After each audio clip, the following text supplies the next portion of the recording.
Everybody, welcome to an all-new episode of the Anination Podcast. Nate's here alongside Omid. What is up, Anination folks? How y'all doing?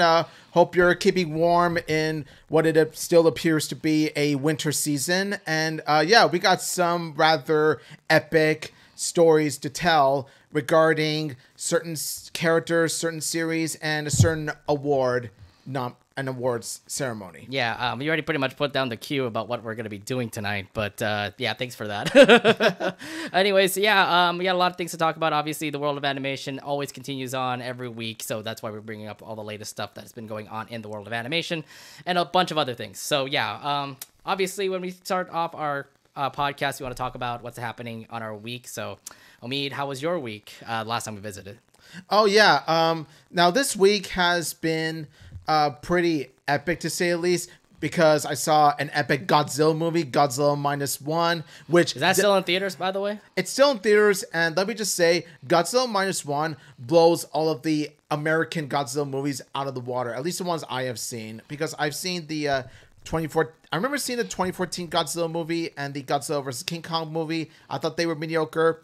Godzilla -1, Japan really knows how to nail a Godzilla movie, which does make sense when you consider that Godzilla's kaiju. Godzilla's a kaiju. It started in Japan, which does make sense as to why Godzilla, like, it's more of, like, Japan does it way better than America because Japan knows Godzilla. Well, Godzilla started off in Japan, by the way. So yeah, I know they keep on making, like, American versions of Godzilla, but the thing is, like, obviously when it's made in Japan, it's just the whole creation of it is great. So yeah. So Godzilla -1 actually is from Japan? Like, they made it in Japan? They made it in Japan, yes. Okay, and then it's weird because, like, they publicly made it out there and it lasted for a couple of weeks, so it's weird because it's like, if it's a Japanese film, it's supposed to be just like anime. It only lasts for like a month or two or something. I remember, I think Godzilla -1 lasted for about a month or two, but don't quote me on that, though. I forget when the exact release date was. But yeah. Well, nonetheless, I mean, I still haven't seen it. I thought it would actually be on streaming soon, so I'm waiting for that to happen where it actually goes on streaming. And also, I watched an epic game, of course, the Green Bay Packers and 49ers. I watched it with my friend. We both watched it in Emporium, San Francisco. So, how is that, by the way? Because I saw, like, your videos on Instagram, and it looks like it's a barcade to say. Yeah, like, it's a barcade. It's mostly barcade, but there's a sports watching venue as well to it. So yeah, it was definitely the perfect place to watch a game like this, especially when you have multiple screens that were showing the game, and of course you got this jumbo TV screen showing the game as well, especially. And let me tell you, like, as time passed by, it got more packed. There was a full house by the time the Niner game started, and when the Niners were winning, when the Niners won, let me tell you, the crowd went wild. I mean, obviously, just because that last touchdown made everybody happy. I mean, so I actually watched the whole game at a friend's party, since it's so weird because, like, it was like a nighttime too. So I had to drive all the way to my friend's place, and I was going pretty late. They want me to be there at 6. I told them, like, oh wait, stay till 7:30. There's a football game going on. And then I was like driving through the rain. It was raining out there. Ooh. Yeah. I just remember having the radio on me, just making sure that I could listen to the game, or, while I'm driving. And I know that we were down by like a couple of points. And then when I went to my friend's place, they have the TV all set up for their game, and I'm like, okay, cool.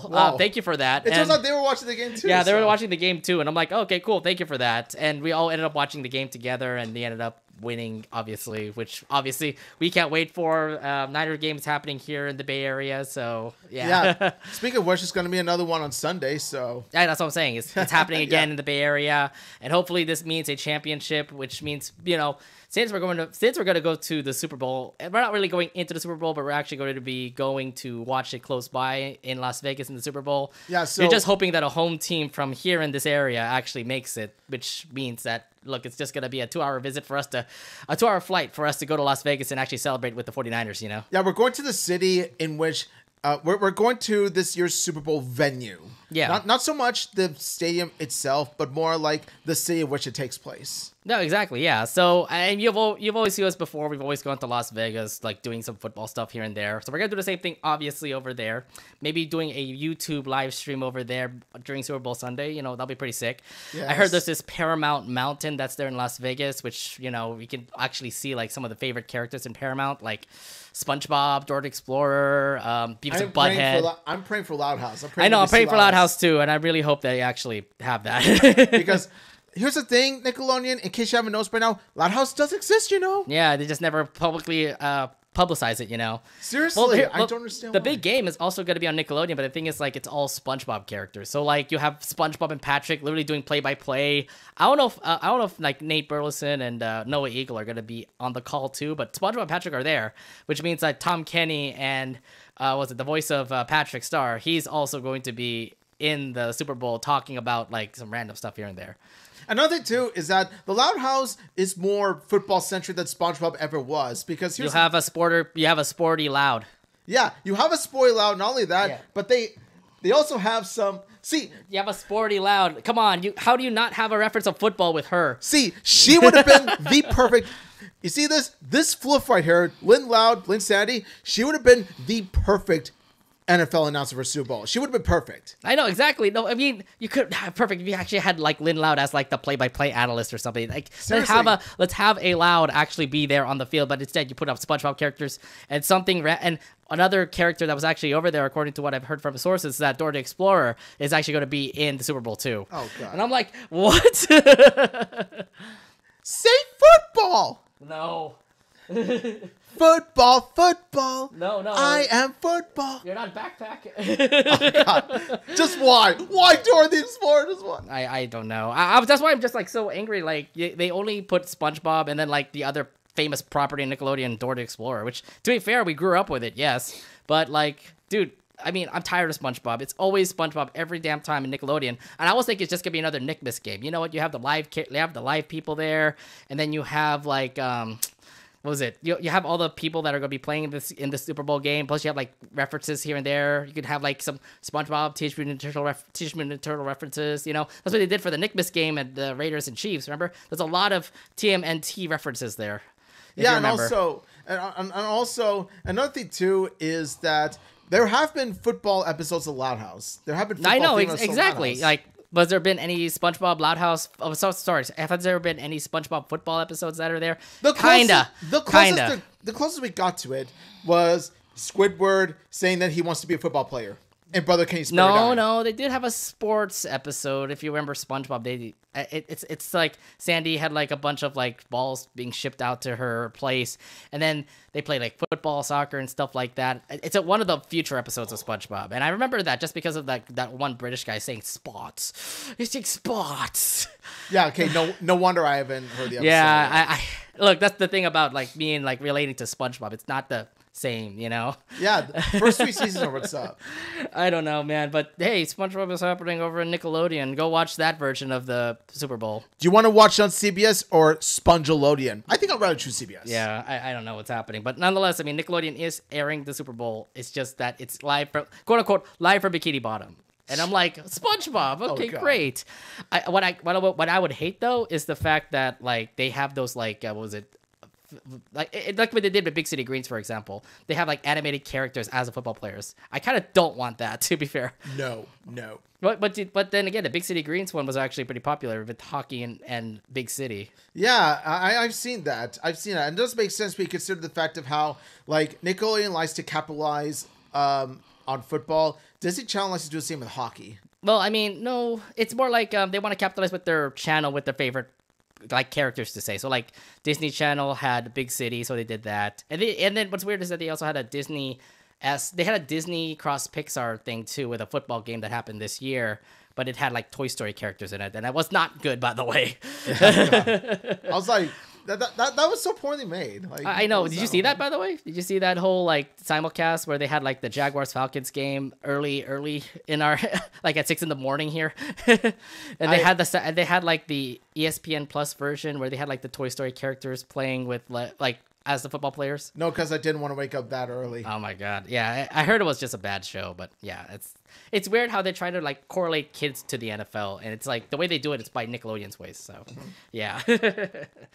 But yeah, besides that, well, this week wasn't really that impressive. Obviously, we were watching football for most of the time. I did go to my friend's place. One of my friends came back from Japan. Obviously, we wanted to celebrate that he's back. It wasn't as lively as I expected because like some of the folks that used to be in the party was not there. So it was mostly like a chill time. We like obviously did some cook-offs.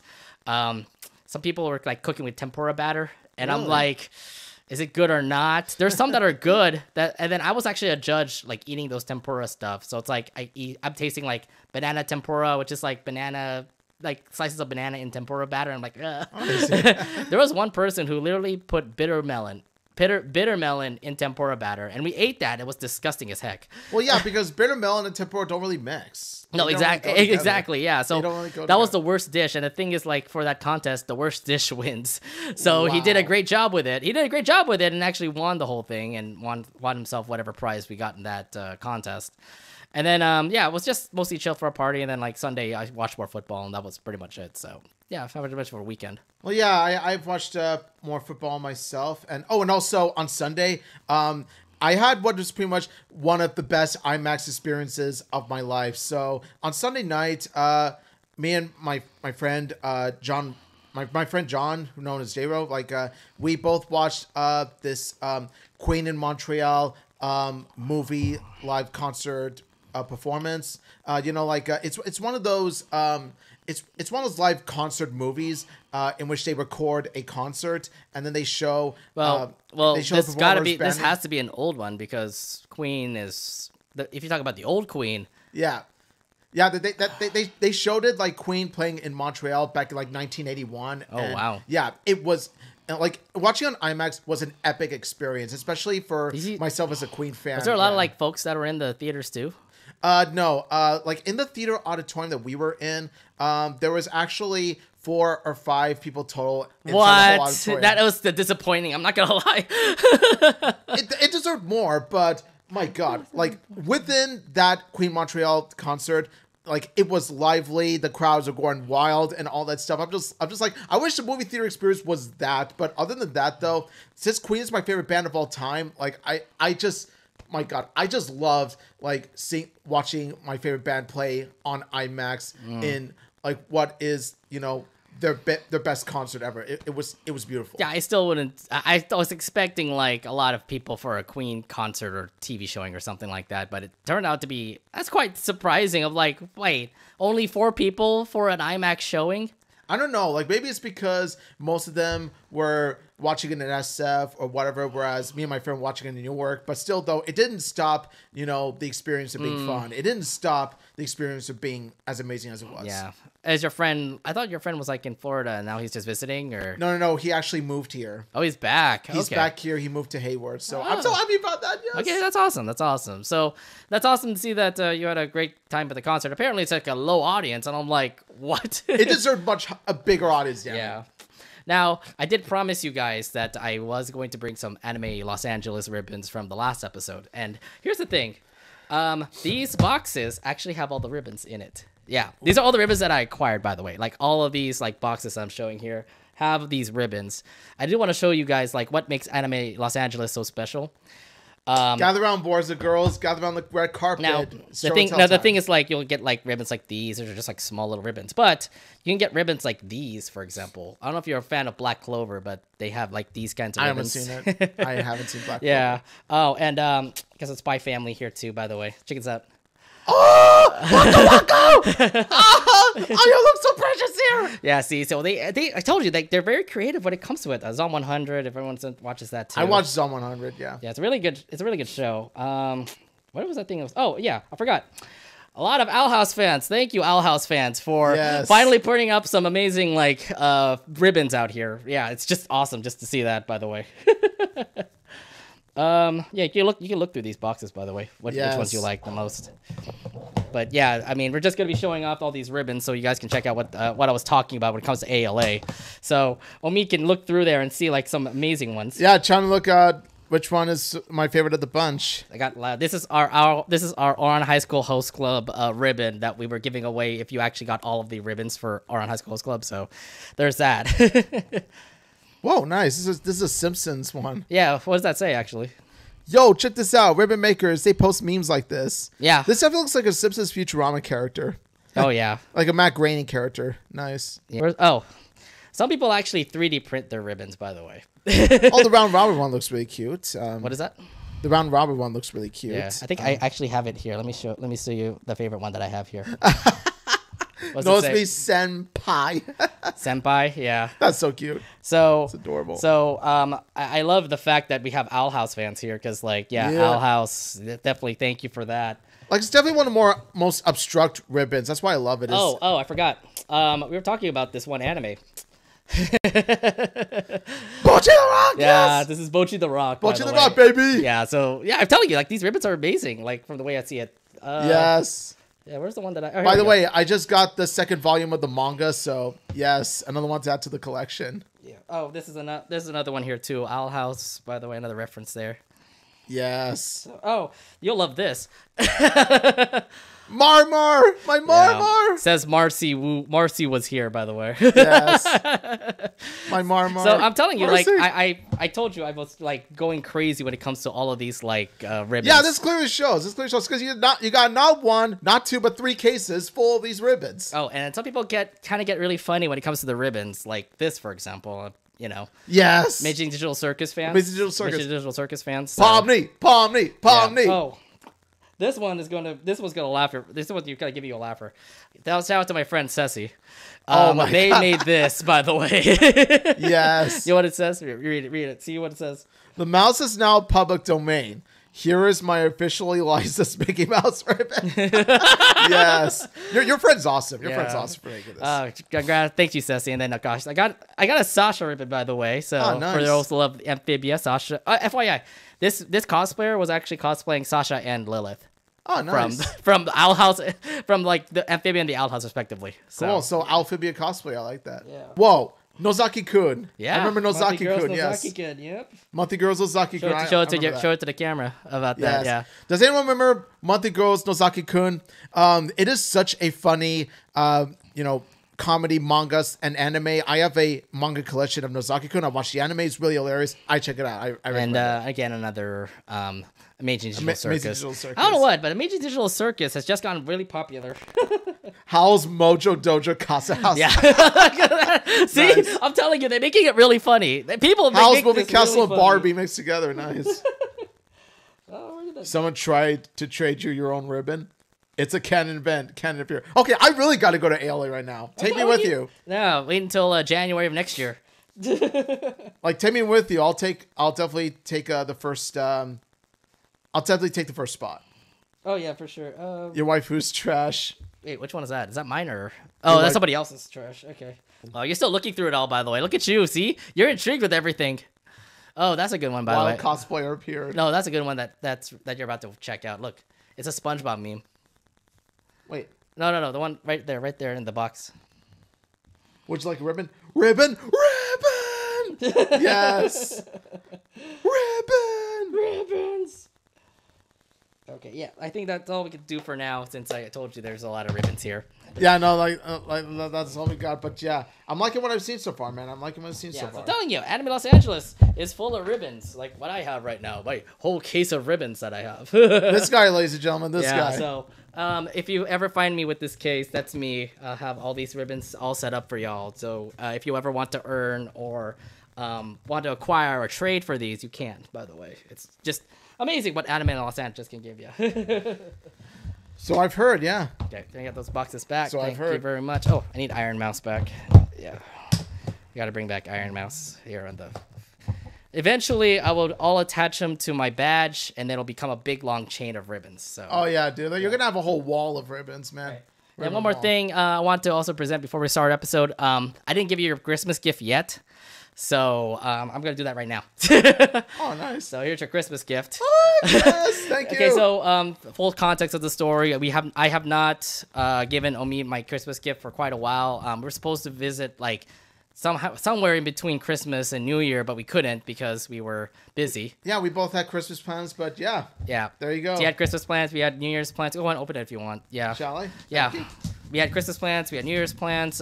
We had convention plans, and then I also forgot to like pick up the gift from my place, so I couldn't be able to actually give him the gift until now. So I was reminded to get back home. Yeah, it's okay. I was reminded to go back home to make sure that I can give Omid his gift. And here you go. This is the gift here. All right, let's see what we got here. Well, it's a T-shirt. Whoa, damn. It's got a few gifts that. Yeah, a few gifts did drop, by the way. So go ahead and check. Go ahead and see. Go ahead and show the purple people what they got. Yes, you know me so well. That's my boy Hunter. What's up? It's a sticker. Yep. Yes. It's from the season 3, episode 1. The one he turns into that. You can put that. Oh. You can put that into one of your like cups or something. Thanks to them. Yeah. The thanks to them edition. Yes, and of course you got my favorite anime character, Lelouch Pipitan here. So, story about that. In ALA, there were people actually giving out these coasters, and they actually make this out of like, it's not really wood, but it's like plywood or something. Nice. But they actually do a really good job like burning and making the shapes out of those characters. So they did a really good job with that. Nice, awesome. So I saw Lelouch, and I'm like, Omid needs to get this. You know me so well, man. That's why I love you for it. And then now, last but not least. Oh, hang on. There's actually... Oh! Yes! Yeah. Yes! I appreciate you giving me this because let me tell you, when I was at SAG-AFTRA, I actually saw there were some Total Drama keychains. And why didn't you buy them? Oh my god, I would love them. Here's the thing. I would have bought them, but they sold out of the Gwen ones. They had other Total Drama characters, but I asked for Gwen. Is there a Courtney one? I would have paid money for it. No, because... Boo. Okay, screw that. Screw that artist. I don't want to waste any money on it. No. You could have at least bought it. I would pay you back, okay? You could have at least alerted me about these Total Drama keychains. I would buy Courtney immediately. You actually can, but through the website. I'll show you which user. But sure. Yeah. But like, I would love to get that. Hey, you just have to hope that they come to Fanime because...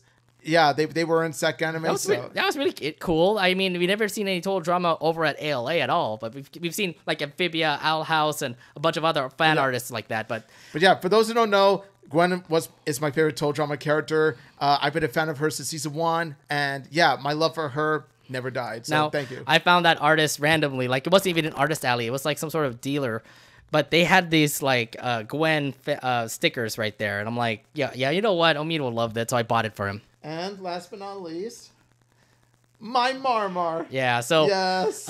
Swenson Designs, by the way, they are the ones who made these T-shirts, and these designs look amazing. By the way, I have an Anne Boone Choi T-shirt of that. My Marmar, yes. So I looked at the design, and I'm like, yeah, Omid would definitely love it. I love it. So Nate knows me and knows my taste in characters, and yeah, dude, like these look amazing, man. Thank you so much. I appreciate it. Yeah, no problem. So Merry Christmas. Late, very late Christmas. Merry Christmas.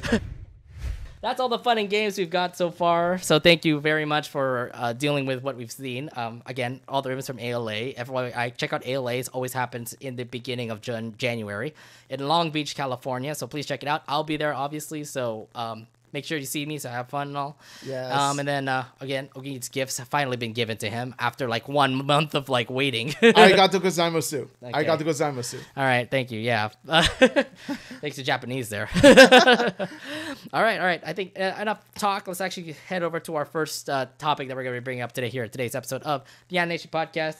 And let's bring up, well, a trailer that just came out recently on Netflix, and it does relate to a certain Nickelodeon property. Yes. Avatar, The Last Airbender. We have been talking about this for a while. A teaser trailer did come out, but now the full-length trailer, a 2-minute trailer, came out on Netflix. And beyond whatever we can say about this movie, this series, it's how would I say, really hype, I would say. Yes, it is. Let me just say that when Avatar: Last Airbender, when it was first announced that Netflix would do a live-action Avatar: Last Airbender, let's be honest, we all groaned at the idea. We all groaned because let's be honest, the original Nickelodeon Avatar: Last Airbender animated series was a masterpiece of a show. From start to finish, it has been nothing but flawless, and let's just say that it is a masterpiece property that, cannot be untouched and shouldn't be touched. Look at you and my Shyamalan. And so we were all groaning at the idea, but from what we've seen in the first trailer, especially the second trailer, we were on board for this. Because this trailer managed to capture everything that was epic about Avatar: The Last Airbender to begin with. Now, Avatar: The Last Airbender, when we first heard about the idea, obviously the first thing that comes to mind is like, oh, is it going to be another M. Night Shyamalan knockoff? And the other thing, too, is that when we heard about the series being made, the creators were being involved. But then I also did hear that they were taken off the project, which obviously meant a red flag to me. So, obviously, when it came into hearing about this series, I was like, oh, is it really going to be that bad? Is it good? Those kind of groaning sounds that you'll get from, watching a series that is like live action to an animated property, Yeah, the thing is that here's the thing. Don't let the trailer take away from the fact that the creators aren't involved with the Netflix project. Since the creators aren't involved with this Netflix project, you're right, it does raise a huge red flag, and it is sort of a warning. It's sort of a warning as to say that, since the creators aren't going to be there, chances are that this live action series could do things a bit differently than the original, and hopefully for better. Hopefully, they'll make some changes that are even better than what the original had to begin with. Or it could turn out to be worse. Let's just say that they may do some random things or have some random plot lines that don't go anywhere, don't really serve a purpose to the story or characters, or go against what the original animated series was all about. Let's hope they don't fall to those pitfalls. Yeah, I really hope they don't do that too. But the thing is, again, when I heard the creator was not going to be involved, obviously our red flags come up and say okay, this may not be a bad property. Here's the thing, we've seen animated properties with the creators involved, and they turn out to be hit or misses. I mean, look at Cowboy Bebop, that's a miss. Even if the creator was involved with the Cowboy Bebop live action series. Then there was also One Piece, who had the creator involved with that series, and what happened there. It turned out to be one of the best live action series I've seen in Netflix. It got me into the original anime series, so that tells you everything you need to know about it. Exactly. So now that the fact that the creator was taken off of Avatar: The Last Airbender live action series on Netflix, obviously we were saying oh, this may not look good, but when we saw the trailer to come out this week, why does it look so familiar to the TV series? I'm like, okay, you got me intrigued. I think what really captures what makes the trailer so captivating to me is the amount of world building that they put into this. Because Avatar: The Last Airbender, one of its strongest traits, one of the original show's strongest traits was the world building. Mm-hmm. The world building was essentially, it essentially got the audience to go into the world of whether it be the Fire Nation, the Air Temple, the Earth Kingdom, and all that good stuff. This trailer manages to do the same. It really does, capture the setting, the world so well and so epically. Yeah, I don't know what is up with Netflix's budget or something, because remember, One Piece came up with a small budget, and yet they made an amazing series about pirates and stuff like that. Avatar: The Last Airbender, somehow I think they ended up getting a bigger budget than what One Piece had, because everything in the whole setting of Avatar: The Last Airbender looks amazing. It really does. They capture every detail of the production of the original Avatar: The Last Airbender into live action form, like One Piece live action did for the anime series. When they're flying with Appa, and it looks like Appa is a real live animal for the visuals, with the visual effects they have, and it's wow, the interaction with Sokka and Katara with Aang is very wholesome and stuff, which I find it really precious, because look, Katara and Sokka found Aang, and they were riding Appa. That was in the trailer, by the way. So, yeah, it looks pretty sick. Yeah, and also I appreciate the fact that Appa doesn't look like a CGI mess. He looks very, very convincing. Appa really does look very convincing. Yeah. And then also look at the other characters that were also in the show. I mean, like I said before, Katara, Aang, and Sokka all really do their traits really well. I mean, Sokka with the attitude that he has. Yeah. He really, I don't know who the actor is, but he did a really good job portraying Sokka. Yeah, they even got Sokka's sarcasm down to a T. They captured every detail, not just the setting, the world design, but they also got the characters down to a T so far. And you could tell with the lighthearted jokes and the emotional interactions between each of the cast of the characters. Like, yeah, they really do feel like the live action and Katara and Sokka. Yeah, exactly. And then like look at the other folks in the Fire Nation too. You have Prince Zuko who with the red scar and everything. And it's just like really good. Like it does make him look like he has a scary vibe when you see him, you know? And that's what it's supposed to be. Like he has a red scar. He ended up like having that red scar from a fight or something. And it shows up really well from what I'm seeing in the character design. Yeah, the problem with the that movie was that the problem with that abomination was that they didn't even get Zuko's look right. Like, it doesn't even look like a scar at all in that movie. What it was that it was just like a slight cut, and that was it. It didn't look convincing at all. Whereas here, they managed to capture the makeup, design, and everything. And yeah, Zuko's scar really does look like a scar. And then don't forget about Iroh too. Yes. Like, man, I mean, I know that Iroh is like the same actor from Kim's Convenience. He was from a comedian now to a real wholehearted uncle. Yes. Oh my God, that's going to be something to watch. It really is fitting when you consider the fact that they, like both his characters in Kim's Convenience and Avatar Last Airbender, they're both elder figures. I would imagine it. Yeah, figures. well, then again, the character's old as well. So That's true. Yeah, I would imagine he would have like wholesome moments with, with Zuko, and try to make peace, drink tea. Yeah. He does drink tea all the time. Yes, that's our Jasmine loving tea uncle. I love that guy. I think they made a perfect job they did a perfect job casting the actor who was in Kim's Convenience in this show. I mean, that's a perfect role. And then like look at the other characters that are also in the show. I mean, Azula was in there, showed a little bit. Azula looks so badass. I know, she looks badass, yeah. And so many other characters, like I said, a lot of other characters in this movie that we can't wait for. It really does portray, even though it's only like a couple episodes for this live action series, it makes me think like we're going back into season 1 of Avatar. And you know how epic it was for season 1 because we all got glued to it and we wanted more after that season. Yes. I will say like Zuko and Iroh, I would imagine it's like Zuko saying to Iroh, "Uncle, I'm gonna go capture the Avatar," and then Uncle Iroh's like, "Okay, see you." Okay, it's not Kim. He's not Kim's Convenience. Okay, stop. Imagine if they actually did that. It's like. Obviously we are fans of Avatar: The Last Airbender. I mean, the animated series, no doubt, was just an epic, like, great show from 2008 onward. Yeah. How did you like the TV series, and how do you think it will correlate to the TV show? I absolutely adore Avatar: The Last Airbender. It goes without saying, but yeah, Avatar: The Last Airbender is one of my top 10 favorite shows of all time, period.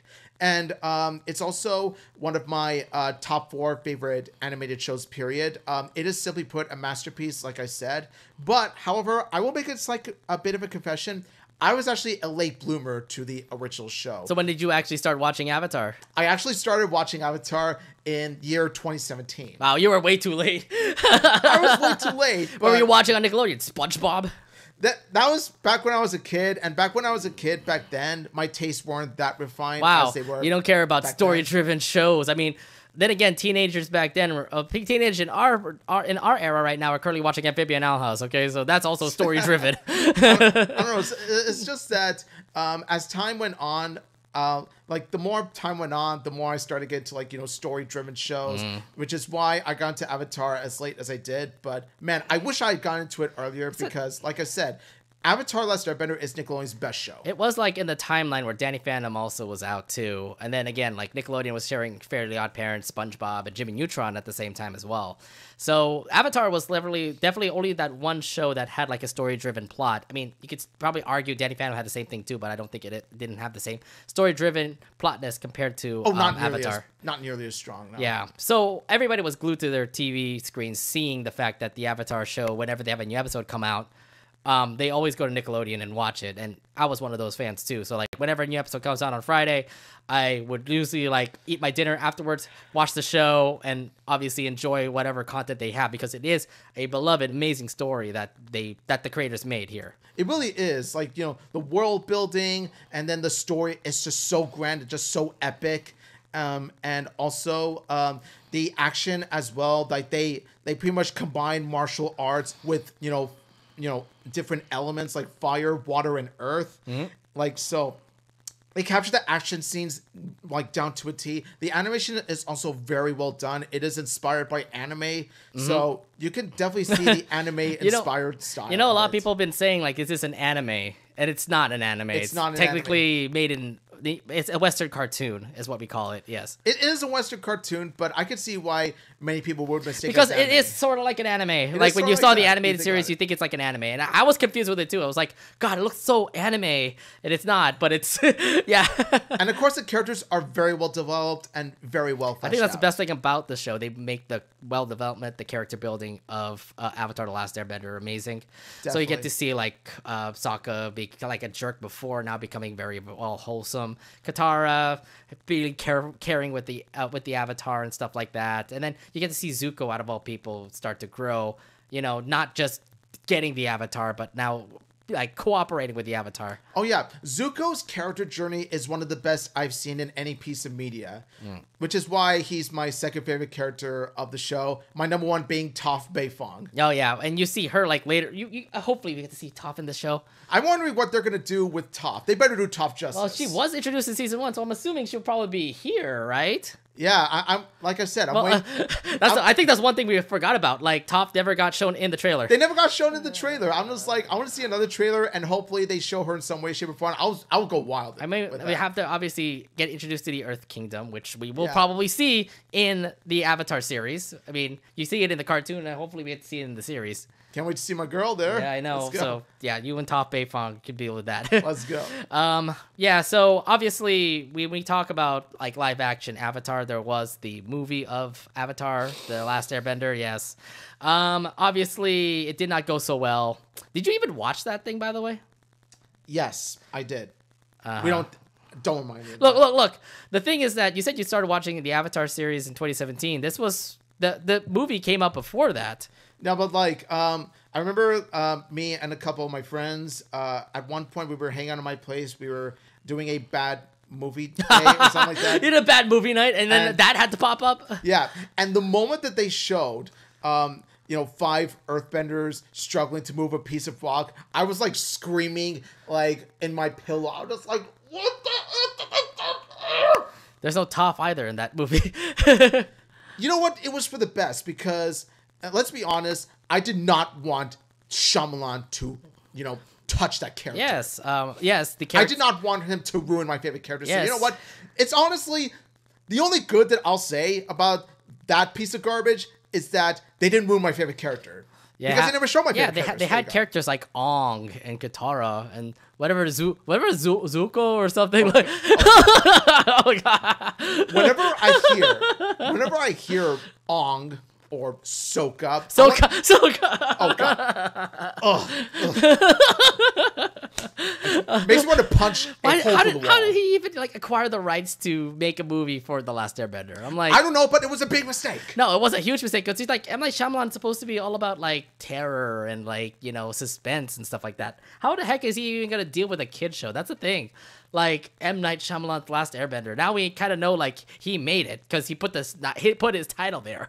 So Yeah, it's very obvious he never watched any Avatar: Last Airbender. He never let's be honest. The way he handled, the way he handled his adaptation of a beloved series like this, yeah, it's obvious he never watched it. No, exactly. So like, yeah, Avatar: The Last Airbender. I mean, it just turns out to be like one bad movie to say. It's also the worst movie I've ever seen. Period.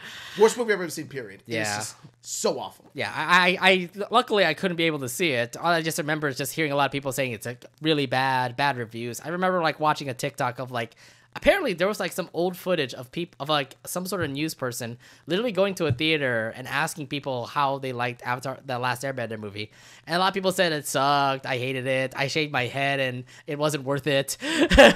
They were being too kind. Because they were like, what was it? They were shaving their head because they could put the Avatar like arrow right in their head and stuff. Oh dear Lord. Yeah, so it's like, well, that was a mistake that you shouldn't have done. Let's just say I stopped watching Shyamalan movies ever since then. Yeah. Well, Let's put it that way. yeah. I mean, I gotta say this though. I mean, a good thing I didn't watch it, and maybe it's a good thing for the better, just because like, with all the bad reviews I've been hearing, it's like, yeah, maybe I should really get my hands off of that thing. Good job. You just saved 2 hours of your time. But here's the thing. Now we have a live action series. I really hope people don't compare it from the movie. And I really hope they think that this is going to be a way better series because right now it kind of looks like it. I mean, what's your favorite aspect when it comes to this trailer? My favorite aspect when it comes to this trailer is honestly, where do I even start with this? Like, there's so much to love about this trailer alone. Like I said before, the world building is very well done. The action scenes, I will say, like the action scenes and the way they capture the flow of the fire and water and stuff like that. I think that's what captured. That's what really captured my eye the most. It's like how the action scenes are shot and all that stuff.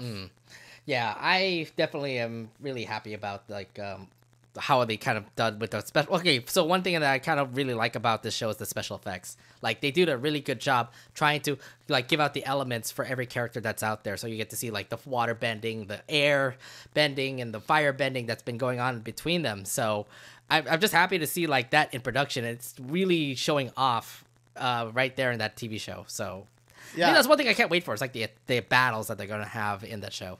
Yeah, honestly, the battles are like the battles are so well choreographed. They're so well shot. It's you can arguably say that like these action scenes here, like these fight scenes, are better than most of the Hollywood cash grab action movies. Mm-hmm. Yeah, indeed. Yeah. So yeah.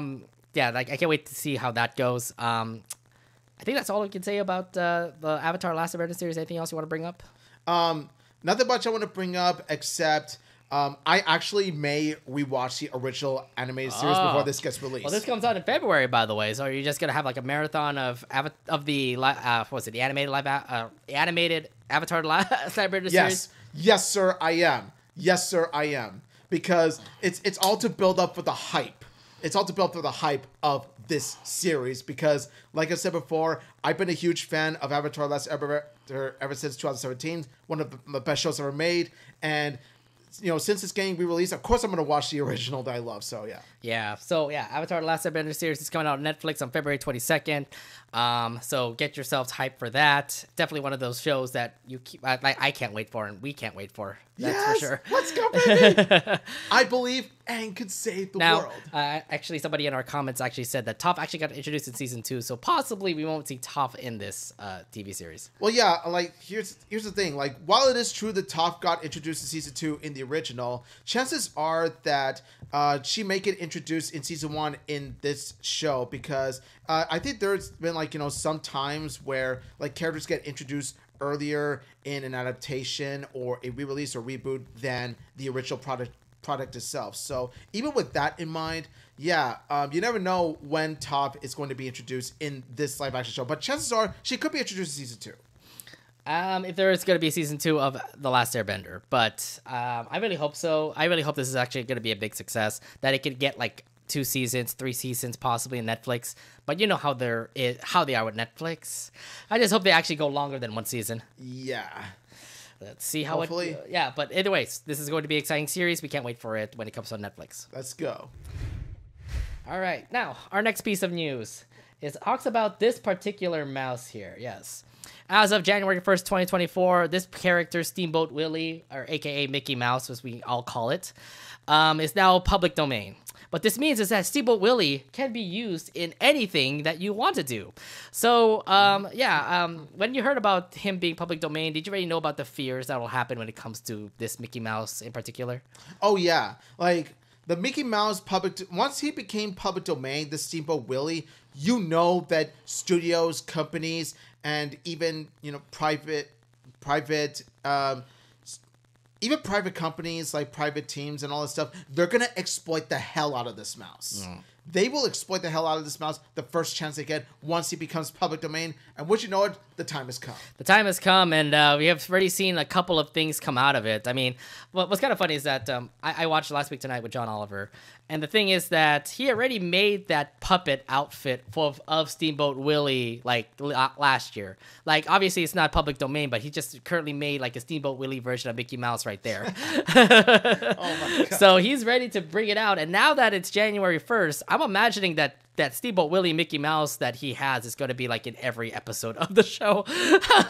Oh yeah, he's gonna be the new mascot of John Oliver. Just watch. Maybe, yeah, but I mean, then again, he has a lot of like puppets that are out there. I mean, I'm a fan of his show, so if anything, that's my way of getting news. By the way, Yeah. let's talk about the Steamboat Willie cartoon itself. Either way, like even though it's like an 8-minute long cartoon, it's supposed to be one of Disney's first like cartoons that he's ever made. And what makes it so iconic? Is it just because of like the animation itself? Is it just because of the characters that were involved? I think it's more along the lines of it is what kickstarted, Walt Disney, like his career, Walt Disney's career himself. Yeah. But it wasn't like well known until he made that cartoon. Like he made some stuff here and there where it did have some animation parts, but when Steamboat Willie came out for like everybody to watch, that's when his popularity came up like tenfold. Yeah, honestly, I think what it comes down to is that, like during the time where this was made, this was back when animation was scarce and stuff like that. So this was Walt Disney wanted to do like his take on, the animation field, like kickstarted and like and all that stuff. And with Steamboat Willie, it manages to be a game changer for animation during the time being. I think so, yeah. Especially this is like what, back in the 1910s, 1920s when they first made these cartoons. Yeah. So it wasn't like as popular as it is right now. It's more like, it's like some sort of media that like people needed to get entertained with.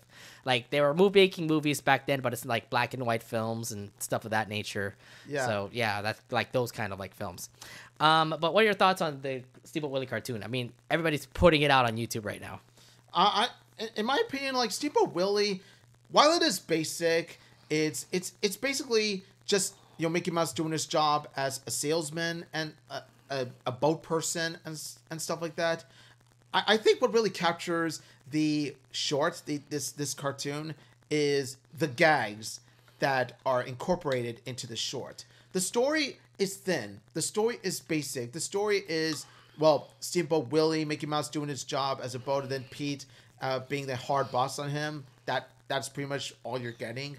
But the way that they capture the gag, especially with the goat and all that stuff, and then you got Steamboat Willie like slicing potatoes, and then the bird laughing at him that he took the potato of the bird. Like I said before, when you look at the inner core of Steamboat Willie, you could definitely see why it was an influential piece of work. I think so too. I mean, the way I saw the cartoon, it was like the only thing that kind of mattered when I watched that cartoon was the fact that the whole whistle thing, because like everybody knows Mickey Mouse literally just rotating that little like propeller there and him whistling the whole tune that we know from Steamboat Willie. I think that's the only thing I know from that, because like I haven't seen the short until now because Disney always keeps it in their freaking vault to say.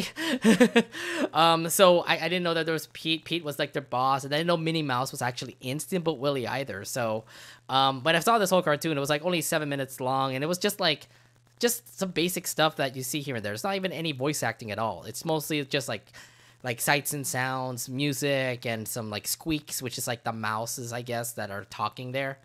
But you know what? It still led up to like a good cartoon. It may not be like cartoons that you see now, but it is kind of like telling you the history of like how cartoons was. It used to be like just them like some sort of like paper like in motion, but this time around, now you get to see a character being developed in a cartoon where you get to hear the sounds, you get to hear sound effects here and there, which makes the cartoon much better to watch, to say. Yeah, that's the best. Honestly, the best way I could describe Steamboat Willie was it was a product of its time. Mm-hmm, exactly, and one of Disney's first ever properties, and who knew that this mouse would actually become the popular mouse that we've seen right now, like the spokesperson of Disney right now. So right now, obviously, he's now public domain. Disney had quite a lot of like copyright titles in front of him, but now they're all gone, all expired, which means Steamboat Willie, Mickey Mouse can be used anywhere. So what are your thoughts on this particular moment here? It's like, what does it say? Expired. Disney had Steamboat Willie copyrighted for almost a century. Now it's all copyright. Now it's all free for everybody to use. It's all free now. So your thoughts on having everybody take over Disney? Take over Disney. Take over Steamboat Willie's Mickey Mouse. Yeah, let's be honest. Steamboat Willie was an iconic figure because, well, it was the OG Mickey Mouse. And so, based on the popularity, based on how big of a character he is, you know that they are going to tackle him the first chance they get. And wouldn't you know it, there actually manages to be projects that are in which Steamboat Willie is incorporated into it. Yeah, I really kind of don't like it. I mean, there are some people that actually like will do anything to Steamboat Willie now. There are some people that are actually making it in color now. So like, there's a colored version of Steamboat Willie out there on YouTube. People are like doing as much whatever it takes to like make it fun with Steamboat Willie, and some people kind of take it a little too far. I know that Winnie the Pooh came out last year. With their Blood and Honey, what was it, horror film that they came out with? Oh dear Lord! Oh my God! I'm so glad I saw the trailer for that, and I'm like, I didn't want to go any further than that. I mean, why would you want to Why would you want to make Piglet and Winnie the Pooh like horror flick film stars? Why would you want to make them massacre people? And you want to give Steamboat Willie the same treatment? Well, they are. It's like, wow. Yeah. Because it works so well with Winnie the Pooh, so it must work well with Steamboat Willie, right? Yeah, so I don't know what's with the lore of like people actually making like Steamboat, what's with the lore of like people like taking things out of public domain, making it horror.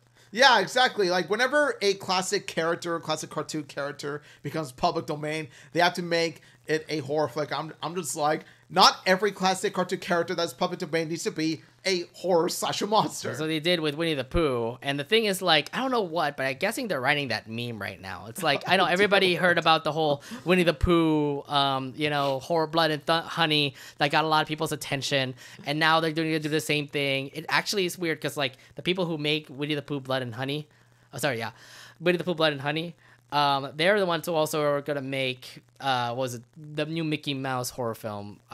It's like, I don't know, it's weird because like it's in an arcade, and I guess Steamboat Willie Mickey Mouse was like the star over there, and now you get to see like this person literally in a Steamboat Willie outfit trying to murder teenagers. I'm like, seriously, it doesn't make any sense, and I don't know what's going on. It's so strange. What's next? When SpongeBob becomes public domain, like, give it a century. Well, that's gonna be like when we are old, when we're gonna be very old. That's when we like, grandpas. Yeah. But yeah, watch SpongeBob become public domain. There's gonna be a horror flick about him too. Yes, I was wondering why there isn't one yet. YouTubers, can you do something about it? Yeah. So yes, I mean, there's horror films like one of them. I forgot the name of the title, but I know there's like a Mickey Mouse one that has him like in arcades, like killing teenagers or something. And then there's this one that just came out this week called The Return of Steamboat Willie, and it's animated, right? It's supposed to be like I just remember the trailer where like the camera pans into a field of like animals, then you see the steamboat, and then you get to see Mickey Mouse like leaping out into the screen. So I'm like, what the fuck am I watching now?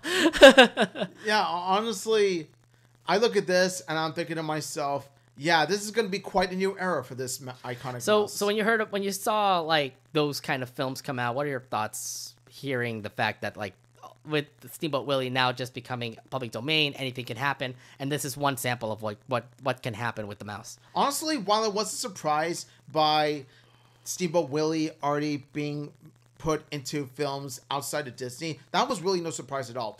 What really shocked me though was how fast that the trailers. Yeah, I think they were prepared. I mean, you saw John Oliver, like he was prepared by having that puppet ready. That's what I mean. The first day, just the first day alone, on day one of him being public domain, you already see like a few trailers of Steamboat Willie come out, and I'm just thinking to myself, wow, these people were really preparing for this. Yeah. they got their guns and knives ready. Like they just like take out. It's like taking out the weapon. They got their pens ready in the writing room just to make sure that they got like Steamboat Willie and a horror film ready. Like they got their pens ready. Like they got their pens ready, set, aim, and then fire. I don't know what was going on in their heads, but they knew all along that Steamboat Willie was about to be public domain, so they'll do whatever it takes to make sure that they can like have their own taste of Steamboat Willie with their property, or with whatever they can be able to make an imagination like movie with. But the thing now is like, besides horror films, a lot of people can take advantage of Steamboat Willie's Mickey Mouse. The thing now is like, what will people do with it? Omid, what are your predictions on what the future of Steamboat Willie will look like as a public domain figure? Oh yeah, it's not just going to be horror movies that have Steamboat Willie. There's also going to be all kinds of media that are going to have Steamboat Willie. Let me tell you, like honestly, I wouldn't be surprised if they have, say, a Steamboat Willie themed video game. They have a Steamboat Willie themed cartoon. For the Steamboat Willie cartoon, I would imagine this. Imagine Steamboat Willie being an adult animated cartoon in which you have Steamboat Willie being this employee, but instead of him like being happy with his job, whistling all this stuff, you actually see Steamboat Willie sort of like, being grumpy, grouchy, hating his job, like he's stuck in this dead end job, that sort of thing. I want to see that particular angle that they take with Steamboat Willie. I don't know what other people are doing. I mean, I just seeing a lot of YouTubers just continue to work with Steamboat Willie, like making their own versions of Steamboat Willie, recoloring it, reanimating it. At least that's the good part about like making Steamboat Willie public domain. But I know that they can like use him in projects. They can use him like anywhere, like put him in a Twitch stream or something, and he'll be there like in the corner doing his own like whistle thing, and no one's gonna stop him for that. So those things are probably gonna come up for Steamboat Willie, Mickey Mouse. But I mean, besides the whole horror films that obviously was just like a random middle of the run, just having a lot of people just hop onto it and say like, hey, let's make a horror film out of Mickey Mouse. Besides that, I think all the rest of the stuff looks tame to me. So I'm assuming some big future stuff happening with Steamboat Willie. Although, to be fair, I'm kind of wondering what will they do with Walt Disney Animation Studios, because that was their icon. Now that it's public domain, will they change that icon? Yeah, I'm wondering, since Steamboat Willie, they're not going to use him anymore as the logo, I'm just wondering, what are they going to use as the new Walt Disney Pictures logo? Yeah, I mean, they're probably gonna have a brand new introduction, if anything. But yeah, Steamboat, but using him could still be there. That could possibly be a case. But I just imagine, just because everybody's now using it, it's not gonna be like a property of Disney anymore. So, and even at that, it's not gonna have as big of an influence or impact anymore, because, well, Steamboat Willie, there used to be a time where Steamboat Willie was strictly by Disney, but now that he's public domain, when you look at Steamboat Willie in the Walt Disney Animation Pictures logo, let's just say you're never going to see him look at him in that way again. No, not anymore, just because everybody's using Steamboat Willie everywhere. What I'm assuming for Walt Disney Animation Studios is to do something like what DreamWorks Animation is doing right now when their introductions to movies. Do something like where you actually show all your properties, like what they did with DreamWorks. Remember when they introduced DreamWorks Animation, now you get to see like, what is it?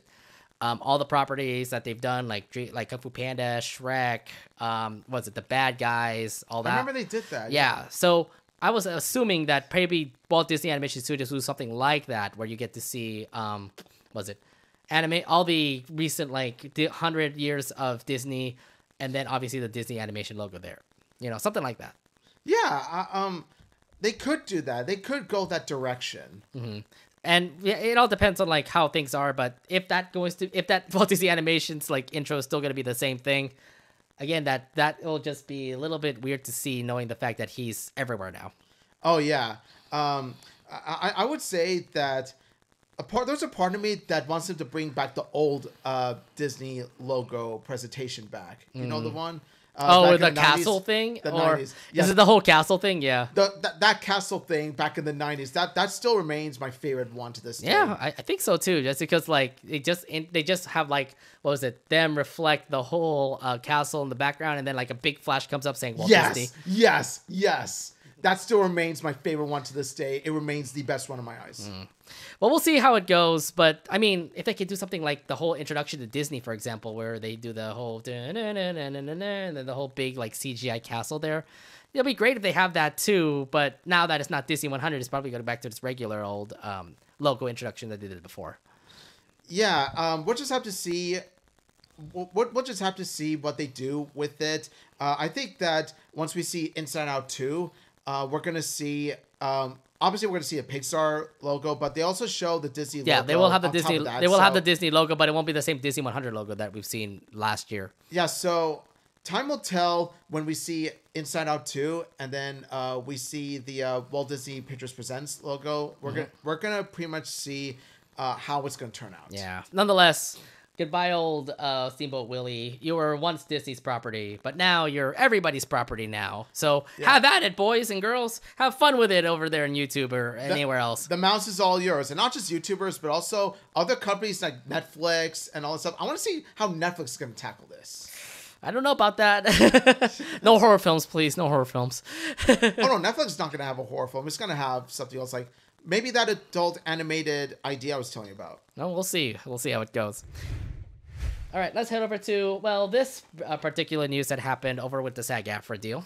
So, during an event over at CES, which took place over in Las Vegas in January, this AI company named Replica Studios is going to partner up along with SAG-AFTRA, and that they announced that they were going to have an agreement to create and license digital replicas of voices in video games and other interactive media projects. Wait a minute.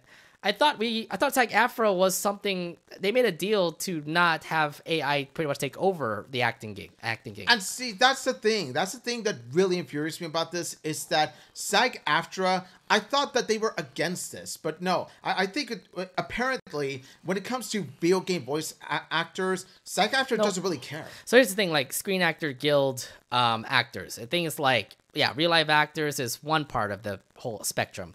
But now it's the, the voice acting part in SAG-AFTRA that's now being affected with this whole replica thing.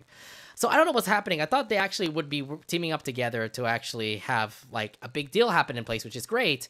But then they only did it, I think they only took advantage of like one section of SAG-AFTRA. They didn't really take advantage of the voice acting section of SAG-AFTRA. Exactly. And that's what's really upsetting about this is that SAG-AFTRA doesn't treat all actors of all kinds equally. Like this deal really does show how they value on-screen actors over voice actors. And I'm just like, at the end of the day, acting is still acting no matter which form. It does make me feel so bad for like those that are going to be in video games mostly. It looks like it's just mostly video games and interactive media projects. So look at, like, for example, we can look back at Spider-Man. You know, Yuri Lowenthal is the voice of,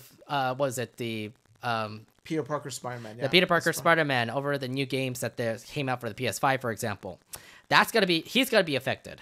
Yeah, and it makes me feel bad for Yuri Lowenthal because he is such an iconic voice actor, not just in those video games, but also some of the anime that I've seen as well. Yeah, I know. And but does this mean to like all other like properties? Does it mean also for cartoons as well? Will Replica replicate their voices in cartoons or in other big projects coming up? But here's the thing, though. While this doesn't say that it's going to affect animated properties like cartoons or animated movies, like it's just video games for now. But here's the scary part is that like the AI, the Replica is going to take over like the video game voice work. And I have a feeling that if it goes well for Replica, it's going to eventually snowball to a point where it's going to, they're going to move up to cartoons and animated movies. That's a scary part. That's a scary future. That's the other bad part about it. Yes, you can actually make like cartoons in AI, which obviously let's not have that. Hopefully the Animators Guild does something about this, but I understand AI is taking over, and it sucks that this is kind of one step that SAG-AFTRA had to do and actually it just tells you like they broke a promise there, because I thought the whole deal that they had with SAG-AFTRA and like the creators and the industry folks was the fact about the use of AI. But now it's like internally that they actually have made a deal to have AI work in their like group to say, and it doesn't really improve anything at all. Yeah, honestly, this is SAG-AFTRA betraying their core principles. They betrayed the core principles that they have fought for in the SAG-AFTRA strike, which took place last year, which lasted 3 to 4 months. Yeah, and I just really feel so bad for those that are going to be affected when it comes to video games. And I'm like, Yuri Lothal's one voice. There's a lot of other voice actors that are in video games too. I mean, I don't know if Lara J. Miller, I think, was also a part of video games, but I know that she was also in some video games here and there. I can't really put up like a lot of voices. I don't know much when it comes to the video game industry. I know Zeno Robinson is in the video game industry. He was in Persona 3. Yes. So my thing now is that he's probably get replicated. That would suck too. He better not. Zeno Robinson deserves much better than that. Yeah. Zeno Robinson. So I don't know if here's the thing. Like, is it going to be easier for like to have this? I kind of like thinking like in a way where it's like could be a little bit positive. Because the thing is, like, look, screen actors do have a lot of things that are on their minds. Acting, for example. Voice acting in cartoons, for example. Thankfully, it's not in cartoons yet. But this is just one part of, like, they can't really be in video games. They're just going to be behind a mic, just pretty much saying out their voices. I mean, I don't know if this actually is good for them. Maybe for the better, just for them to actually, like, do their acting gigs. Yeah, but here's the thing. There is... Like there is some talk, like there is some info that I've heard in that they have to get the voice actor's permission in order to replicate AI. But here's the thing, though. Chances are they may turn back on the voice actor's wishes and they may use AI to their own advantage. That's honestly the scary part about it. Is that it's that like this deal, while here's the thing. While the deal isn't as bad right now as it is going to be in the future. The future is looking grim. The future when it comes to voice acting is grim, and that kind of just worries me a lot. Because, like, let's say if it does correlate into cartoons, say for example, this is just one step of them going into video games and doing taking away voice actors there. But what if it actually correlates to cartoons, which means like those that we know that are famous in cartoons will probably not have a job anymore. They have to go into the SAG-AFTRA thing and actually find a job acting in real life now. Yeah, like voice actors like, say, Anna Kana, Zeno Robinson, and Greg Griffith, yeah. Greg Griffith, John DiMaggio, like they have to end up looking for other careers as well because of the fact of how AI is taking their jobs, and that's not fair to them. They are huge talents; they deserve better than that. Yeah, I don't think this is actually looking to be like a good future. But here's the thing: like many voice actors are currently trying to put a stand at this. Shelby Russell and Andrew Russell are taking issue at this because they said they didn't know about the details about it, and they were just pretty much kept in the dark when it comes to the details of having this replica SAG-AFTRA deal. That was the worst part about it, was that they were blindsided to this. Yeah. They were blindsided to this because Replica knows, and SAG-AFTRA and Replica knows that the voice actors would not go along with this at all. Because I mean, that's what I'm saying. I'm like, wow, SAG-AFTRA, I thought you actually could lead like your actors into actually like helping like stand against like the corporations when it comes to low pay and stuff like that. But you didn't realize about the fact about AI. Remember that the creators were considering AI to pretty much replace actors and actresses here and there. But then it really just feels like a backstab at the fact that SAG-AFTRA in their internal group literally just agreed to AI. Yeah, how did they, honestly, if you look back at SAG-AFTRA last year, with the way that they stood with the actors, you never would have guessed that they would go with Replica. Like, if SAG-AFTRA stood with their moral principles, their ground principles like they did last year, the SAG-AFTRA last year would have said hell no to Replica. Right, exactly. And I don't know. I mean, like, I don't know what was going on with SAG-AFTRA. Maybe they just got their deal done, and then now they're just making some weird decisions here and there. Yes, this SAG-AFTRA deal would last years, but the issue now is now more of an internal problem. Like, it's pretty much saying, like, you backstab your voice actors to pretty much agree to considering AI now. And I'm like, there's no ease to it. And I feel bad for all those voice actors. And I just hope, like, if they end up, like, being a part of that Replica AI thing, you just hope that they have a big role coming up for them in the SAG-AFTRA world, or in Hollywood, to say. Yeah, honestly, SAG-AFTRA has a new slogan that I would like to come up with for them, and it's this: not all actors are created equal. That's SAG-AFTRA's new slogan. Not all actors are created equal. Yeah, so to say the least, this does look like a grim future for the SAG-AFTRA folks that are in that group. I can't really say much about it. I just feel like for those that are going to be affected by it, especially those that are in the video game industry, really consider taking another step when it comes to, other roles in Hollywood. I would say look for cartoons, look for live action roles if you can think that you're a really good actor yourself. Because if this is going to go along really well, this will not really look well for you in your voice acting roles. Yeah, so don't let this affect your acting career, voice acting career, or whatever. Honestly, no. Continue to pursue your dreams no matter what. Don't let this stop you. And honestly, if this does affect you, honestly, you do your part and take a stand and stand up to Replica and SAG-AFTRA for screwing you and your fellow voice actors over. Yeah, exactly. Well, we can only hope now that it actually will lead into a better future for SAG-AFTRA. But at the moment, right now, it does feel like this may not look good. Yeah, no, it's looking grim. Like the more and more I look at it. Anything else you want to bring up for this topic, or do you want to move on to the next one? SAG-AFTRA, I rooted for you. We all rooted for you. How dare you? Right. How dare you actually get into AI? Wow, what a way to actually keep our hopes up. You caved. You caved in. Yeah, I'm like, wow. I thought you guys didn't like AI as part of your deal, but no, I guess you wanted to add AI. Disappointing. Really disappointing indeed. Yeah. Well, we'll see how it goes in SAG-AFTRA. Let's actually talk about the Oscars. Yes. So as we talked about in our main subject for tonight is the Oscars. Yesterday, while we were recording, the Academy Awards have officially announced this year's Oscar nominations. There are pretty much like around 20 Oscars that are going to be awarded on March 10th of this year. And here's the main points that we want to talk about when it comes to the Academy Awards. Oppenheimer. Holy crap. 13 nominations. What are your thoughts on that? Oppenheimer, 13 nominations, all well-deserved. Let me just say, Oppenheimer is the biggest and best movie I've seen of 2023 so far. And yeah, honestly, as a huge Oppenheimer fan, and especially as a Christopher Nolan fan, keep in mind, there is one particular movie from Christopher Nolan that is my favorite movie of all time. So, of course, like seeing this and seeing Oppenheimer and Christopher Nolan get all the success in 2023 warms my heart.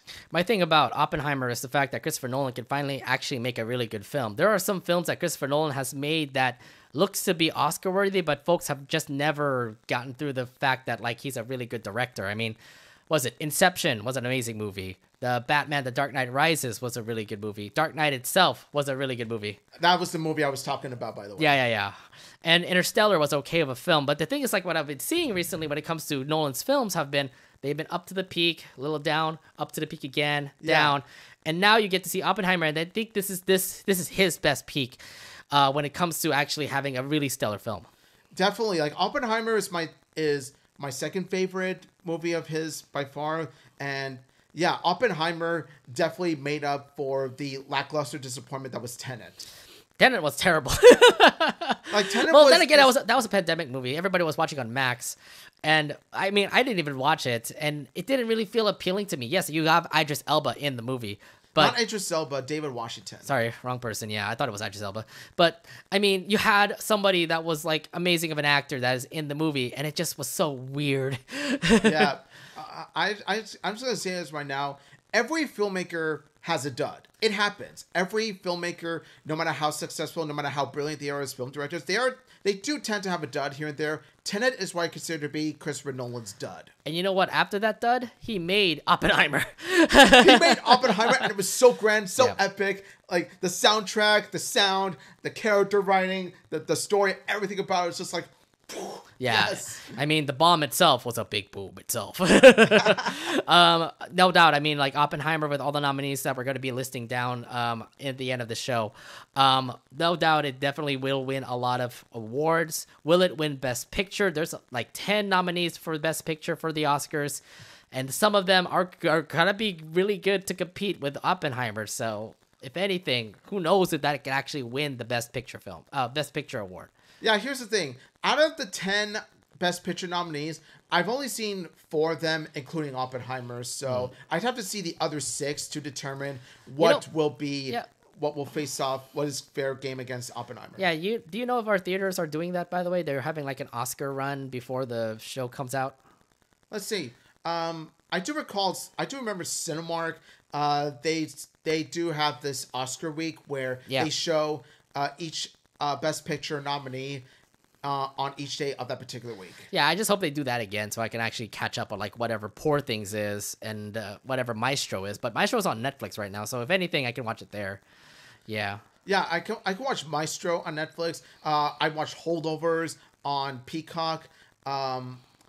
And Anatomy of a Fall, I just see like here's the thing. Before I go watch a Best Picture nominee that I haven't seen yet on the big screen, I'd have to look and see where which exact streaming service is showing that particular movies, so that I can watch it. Of course, yeah. Instead of actually going into the theaters and actually, wasting your money on that. So like I said, most of these movies are already out in streaming, but the thing is, like, they're not on the streaming service. Like Oppenheimer's not currently on streaming service yet. It's not on Peacock yet. So keyword being yet. Yeah, February. That's what they said. So maybe wait till February to watch Oppenheimer again. You know what? I don't need to, because I have the 4K Ultra HD. Okay. Case of it. So just like what you did with the Mario Brothers movie. Yes. Like streaming services may be a thing, but I still collect 4K cases only if I really want to. Do you have a 4K player? I don't have a 4K player, but I have a PS5 that plays 4K discs. Oh, and do you have a 4K TV? I have a 4K TV, yes. Is that TV in your room, a 4K TV? Yeah, it's a 2016 and 2017 one, but it's still 4K. Really? Oh, Yes. I can never find like a 4K TV that's like 32 inches. Yeah. I got it for my birthday. Oh, okay, not bad.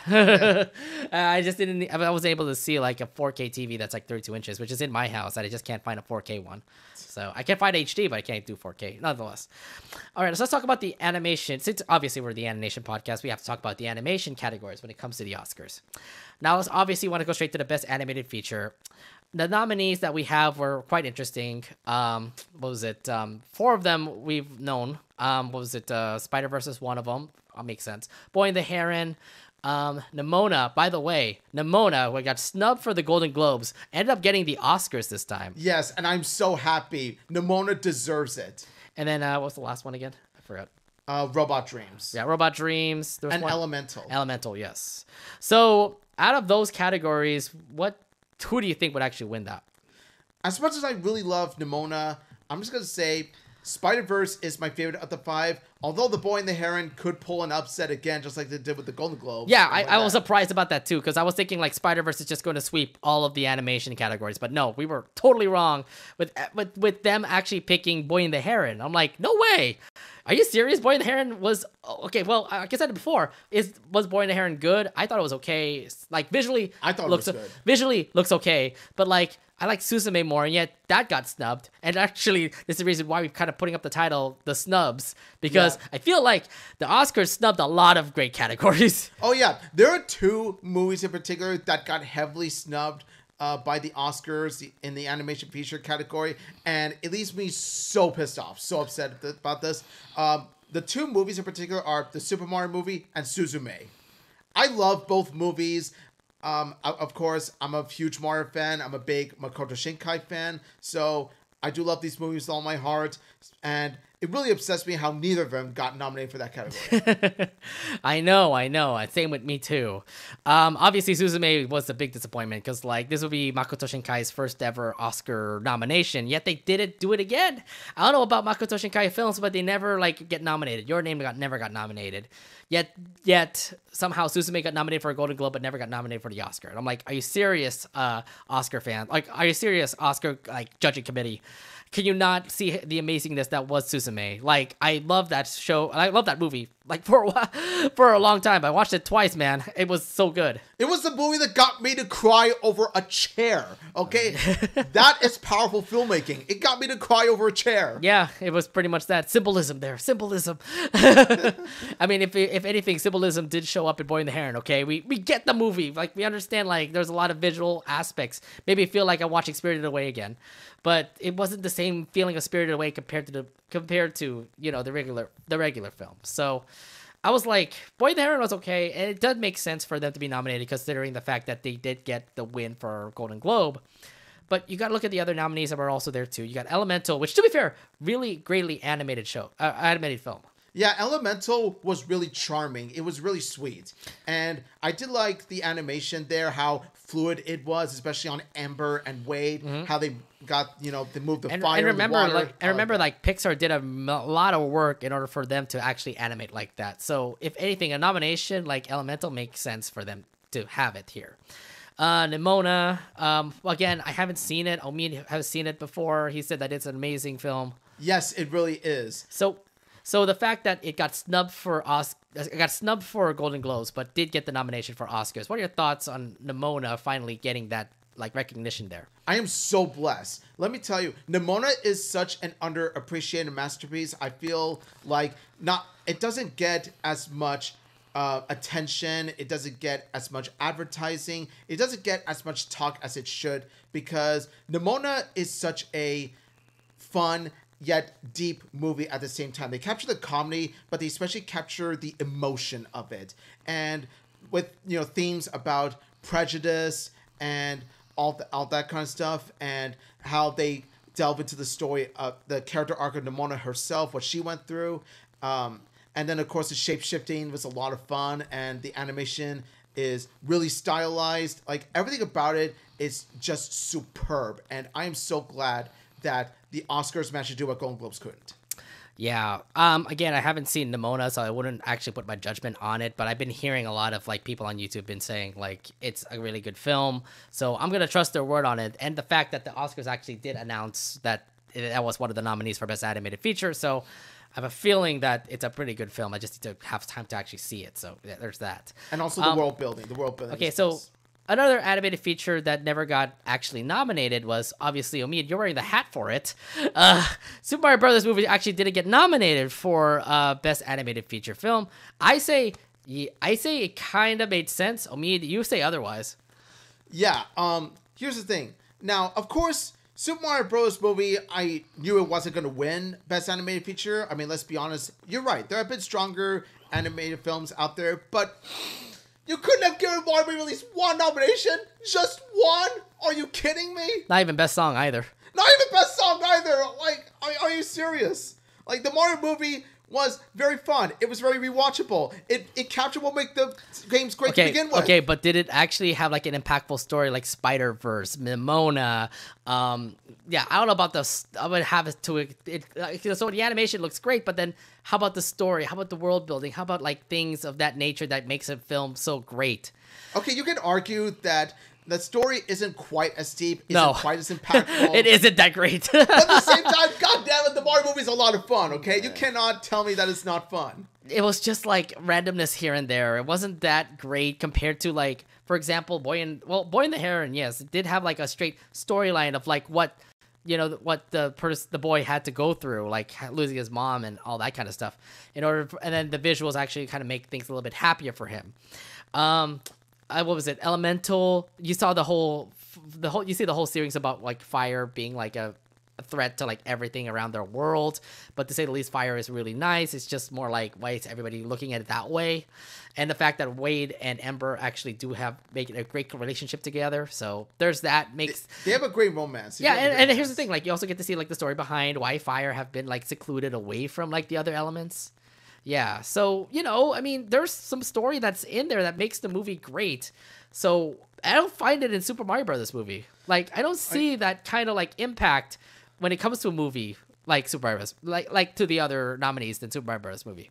Here's the thing. Like I said before, the stories in the nominated features, yes, it could be argued that they are better made, they're better constructed, and and all that kind of stuff. But what made the Mario Bros. Movie special place in my heart is that I grew up with Mario ever since I was 2 years old, so it had a huge impact on me. So of course, while not the best in story writing or character writing, like I said before, it was a lot of fun and it really captured what I loved about the games to begin with.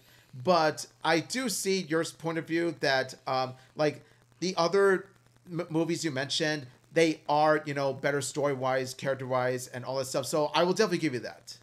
Yeah, I must say, for the animated feature, it did make sense. Or again, like I said, some snubs, for example, Suzume should have been nominated, but they never did that. I don't know. Like, there was a big difference when it comes to the Golden Globes compared to the Oscars. And like I said, Nimona got nominated. Golden Globes did not nominate it. Suzume got nominated for Golden Globe, but never got nominated for an Oscar. Mario Brothers movie, I don't think it ever got nominated at all. It got nominated for Golden Globe. Okay, Golden Globe, but not for the Oscar either. Okay, so at least it got something. So yeah, we can celebrate that. There's something at least out of that. Also, Wish. Oh, by the way, Wish didn't get nominated either. Yeah. Okay. At least I'll give it this. Like, at least they didn't nominate Wish, because I'm gonna be honest with you. Wish was mediocre. Okay, Wish was okay. Like, I mean, Elemental was better than Wish. I have to admit that. Elemental was way better than Wish. It was no contest. Yeah. And my thing is, like, yeah, Wish was an impactful movie. You know, something sort of like Disney princessy and stuff, but I didn't really get the vibe of, like, why it could be, like, a great animated feature film. It's not, like, as epic as Spider-Verse. It isn't, like, very storytelling like, what was it, The Boy and the Heron? So it made sense why Wish kind of got snubbed. I know that some Disney fans are probably going to be saying, like, oh, what the hell are you talking about? You're a big Disney fan. Why did you say Wish is not going to be, shouldn't be nominated? You should be, you know, favoring Wish. And I'm like, but at least we have Elemental. I mean, that was better to me. You got Elemental. Elemental is under the Disney name. It is a Pixar movie, but Pixar is under Disney. So in the end, Elemental, like, Disney does have, you know, their go-to champion for this, and that is Elemental. Right. And I just want to say, like, even though, like, they only have 5 nominees, I know that Golden Globes had, like, 6 or 7 nominees for their, like, best animated feature film or something like that.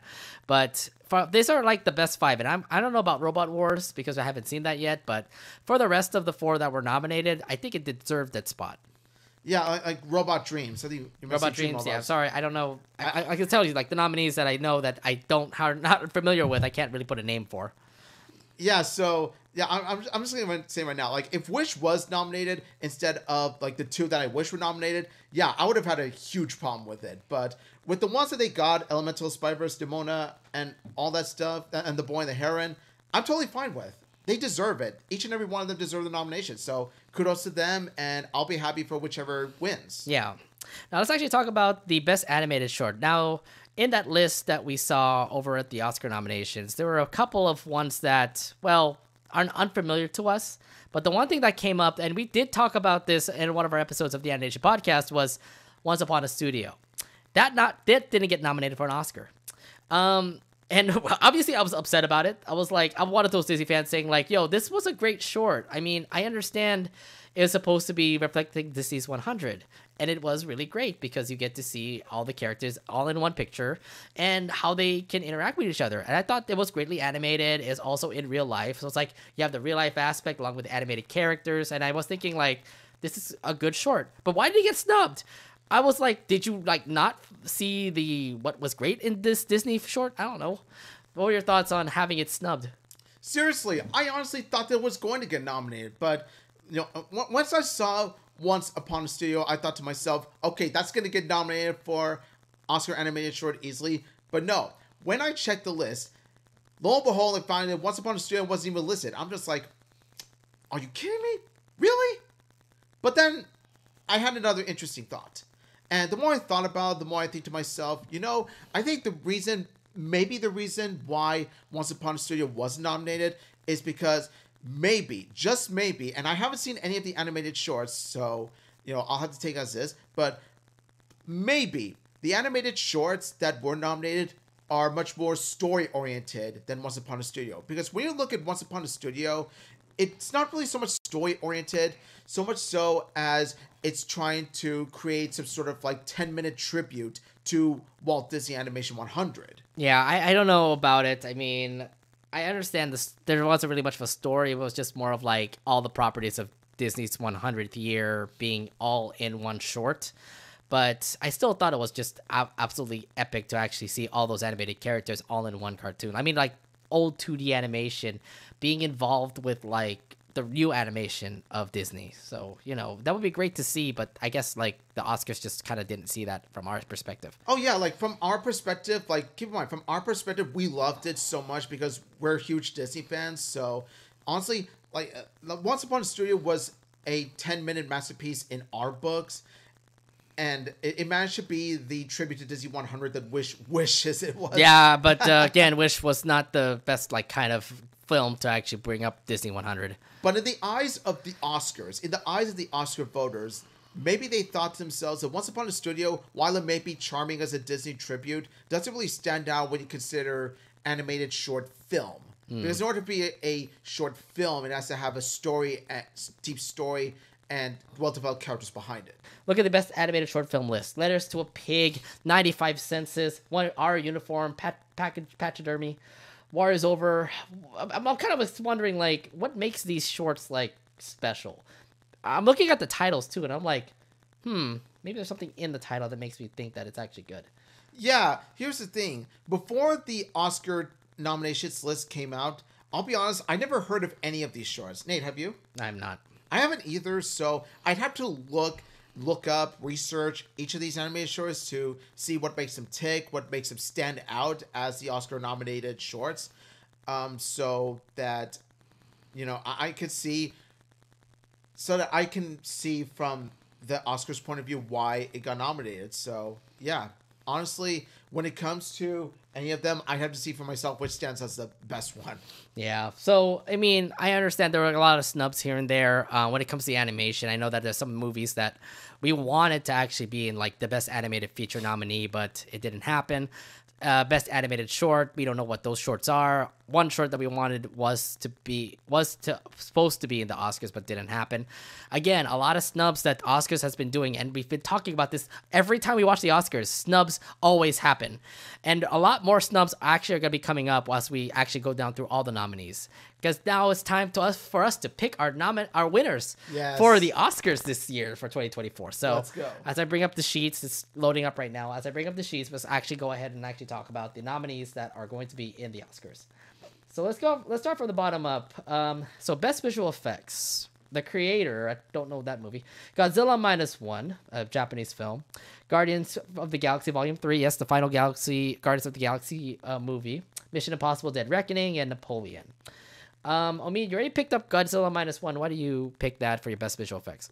Godzilla -1 because they capture the they capture the era after Japan got bombed, like Hiroshima and Nagasaki got bombed, and they're suffering from post-war stress.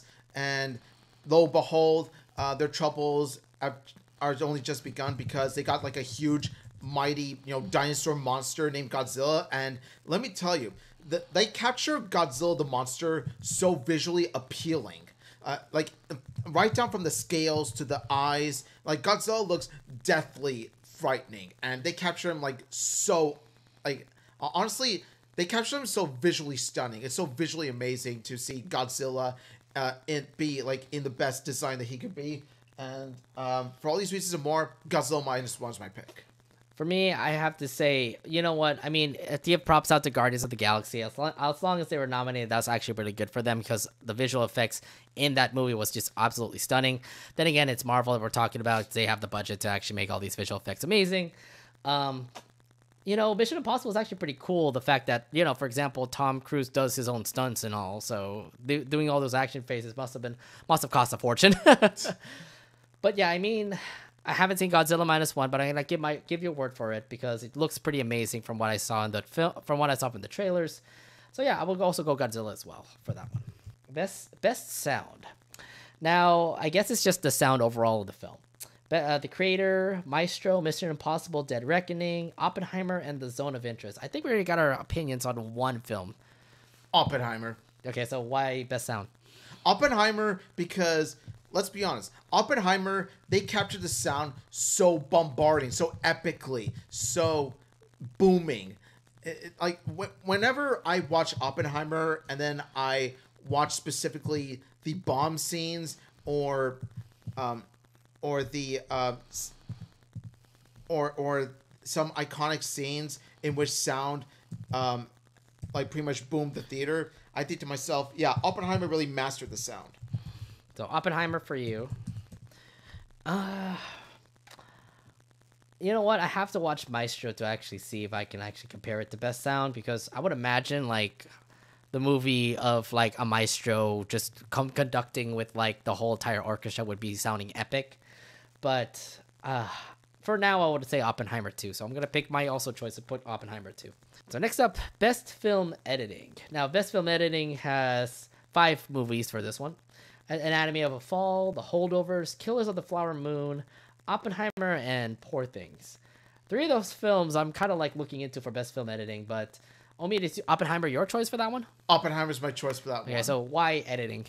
Because the way they capture the editing is it's pretty much when you capture the editing, when you look at the editing for Oppenheimer, it's very well put together. When you think about the movie, when you think about the events that happen in the movie, and when you think about how the bomb was made and all that kind of stuff, when you put it all together, it may be a bit confusing, but it's one of those movies where the more you watch it, the more it all comes together, like sort of like a piece of the puzzle you put together.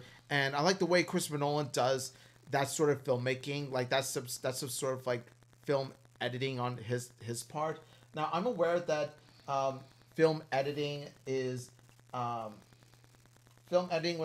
by Jennifer Lame, but then again, at the end of the day, it is Christopher Nolan behind all this, because like he is what makes Oppenheimer happen. But still, Jennifer Lame really does capture the editing of the movie well.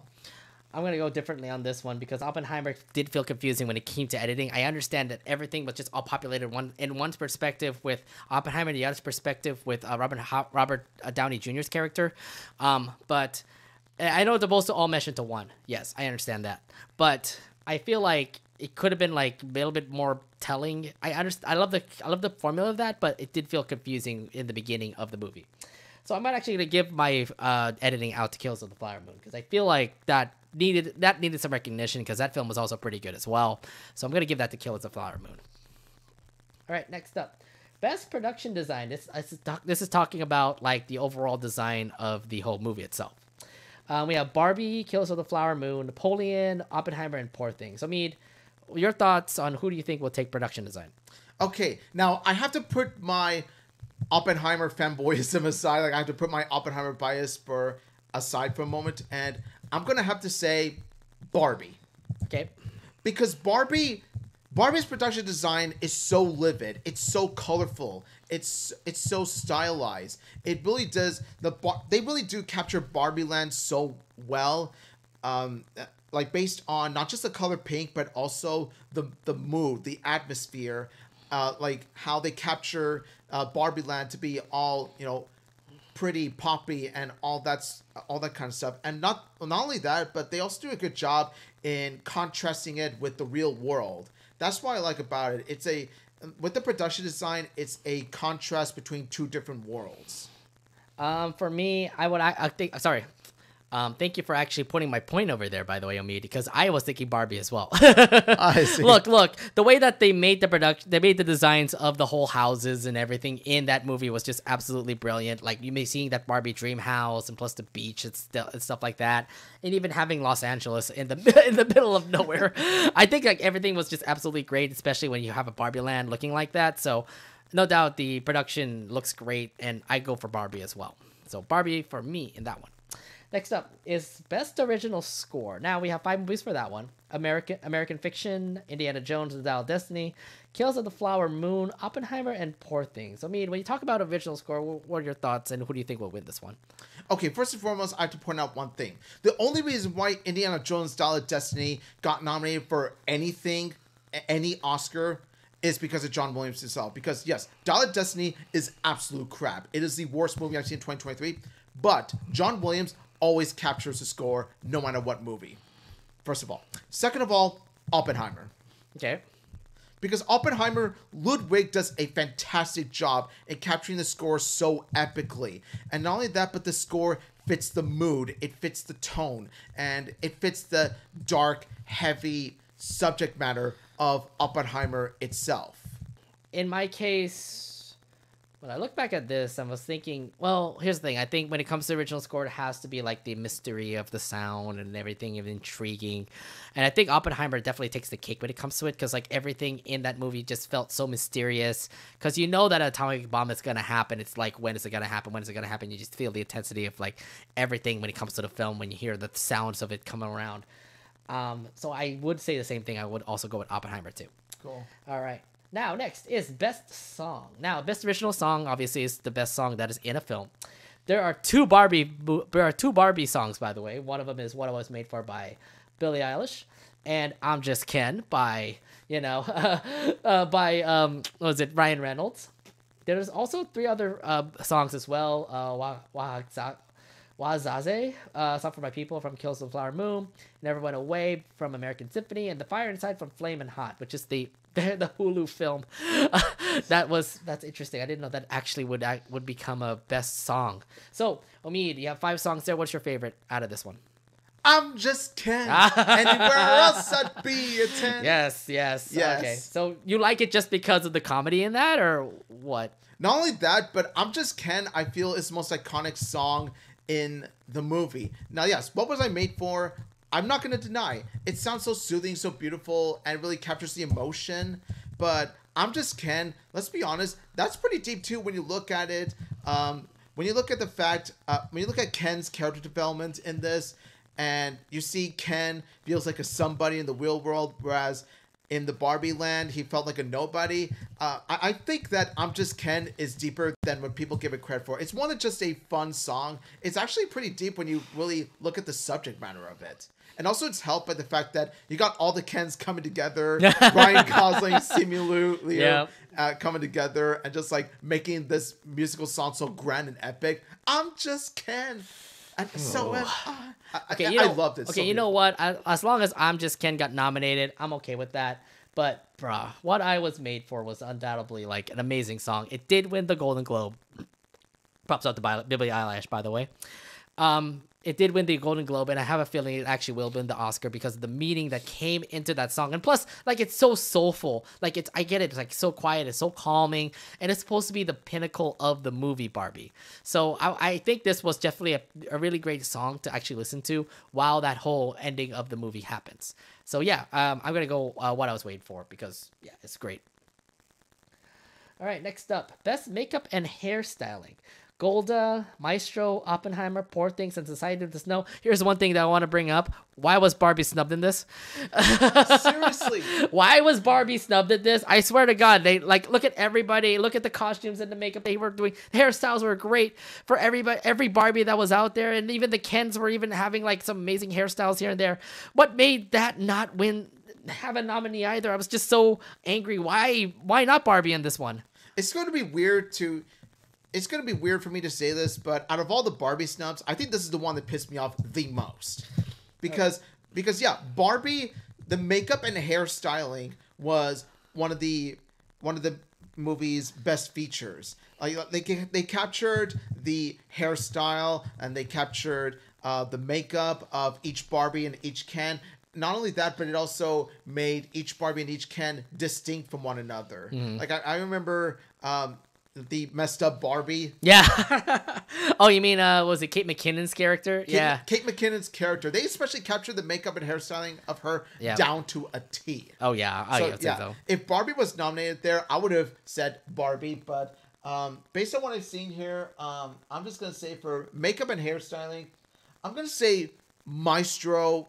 Well, not Maestro, but more like Poor Things. Like Maestro only had Bradley Cooper's character was doing so much they did the makeup and hairstyling of Bradley Cooper's character Maestro so well, but Poor Things does more characters. It does makeup and hairstyling on much more characters. From what I've seen in the trailer, each character looks distinct from the makeup and hairstyling, so I'd have to say Poor Things.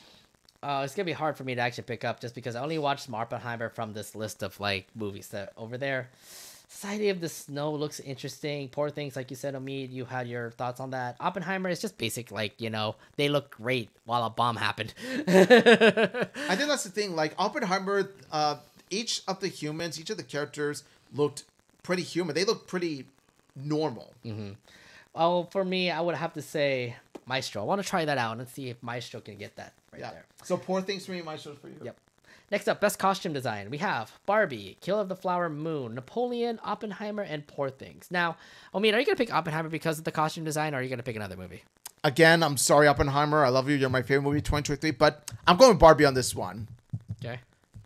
Like, here's the thing. Barbie's costume design, Have you look at each of what the Barbies and Kens have worn? Their costumes stand out with their wild color. Their costumes bring so much life to each of the characters, especially the Barbies and the Kens, whose costumes they're usually pink, they're usually light blue, they're usually wild fashion and style and all that stuff. Based on those, they capture the costume design very accurately to how the Barbies and Kens would usually wear in doll form.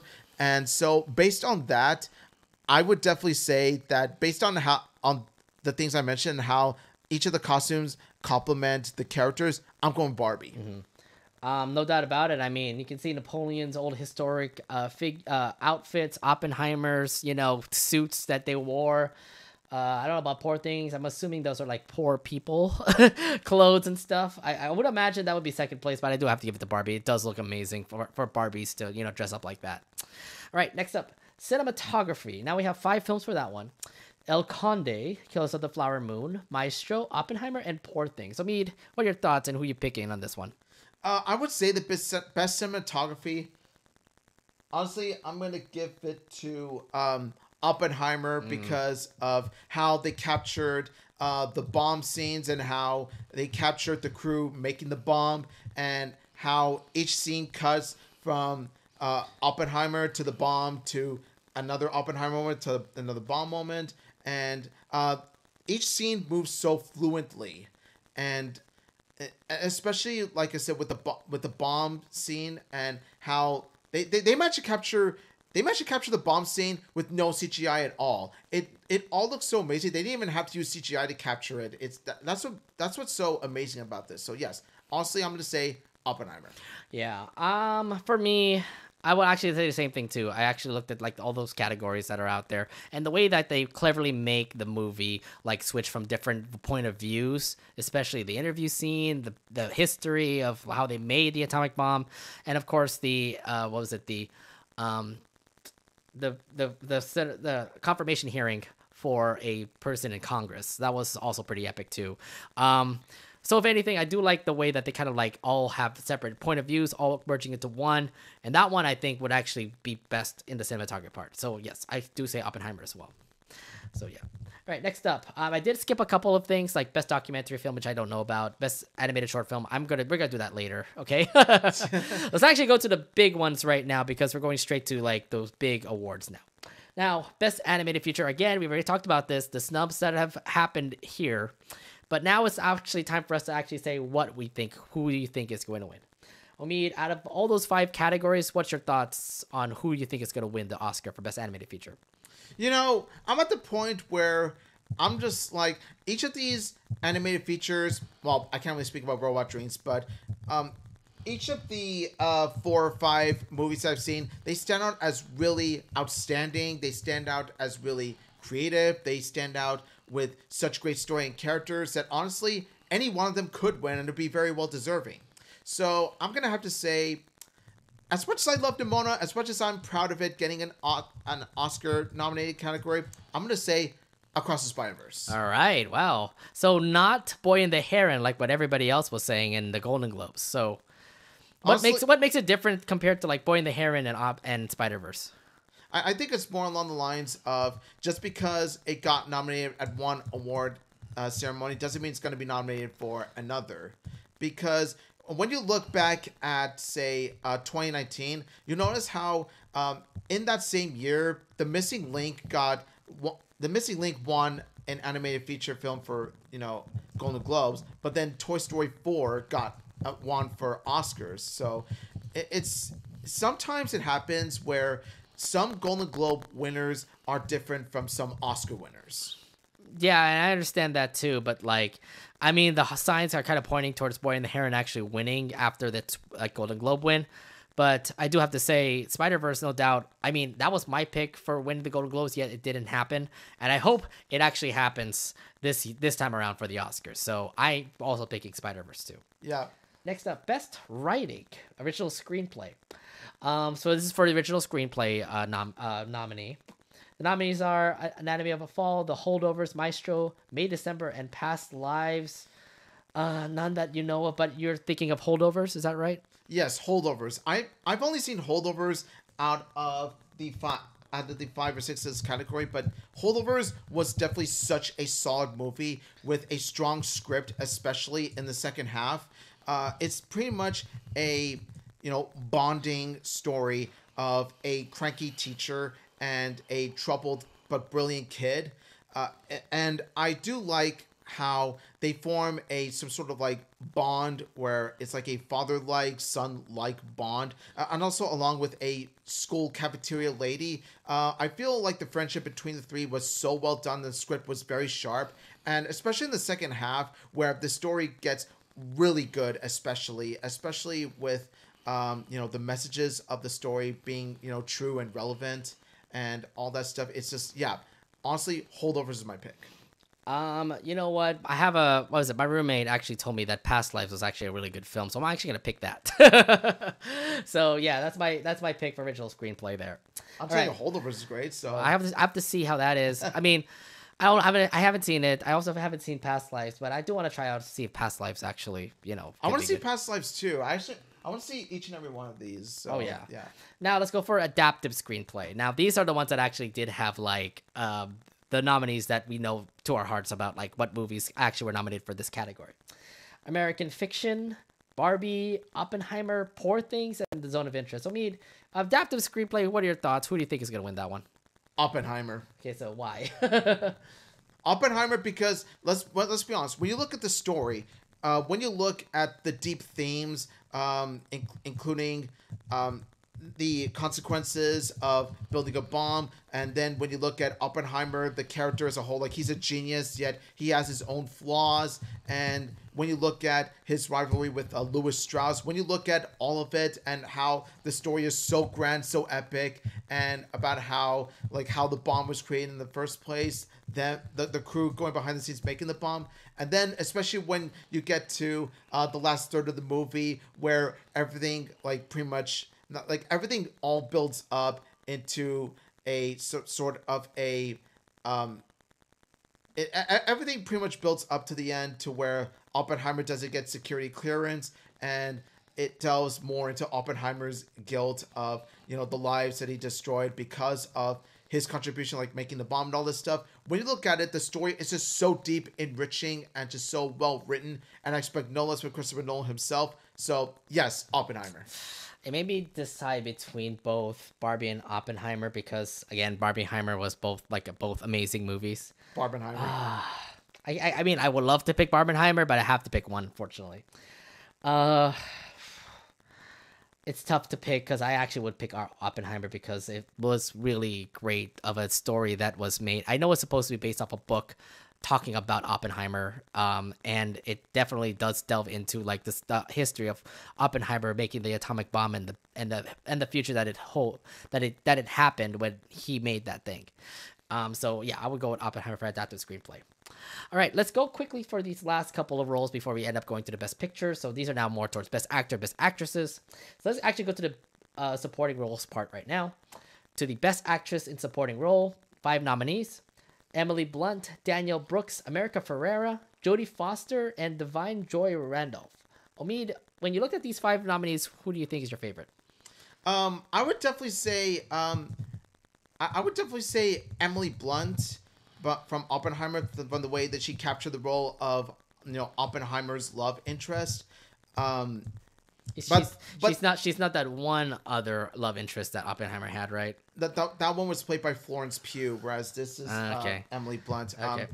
But however, Divine Joy Randolph does come very close, because when I looked at her performance in The Holdovers, let me tell you, there were moments where her performance really did come out as really strong, and I could see why, from watching those scenes, why she would get nominated for an Oscar for that kind of role. But I have to say, Emily Blunt.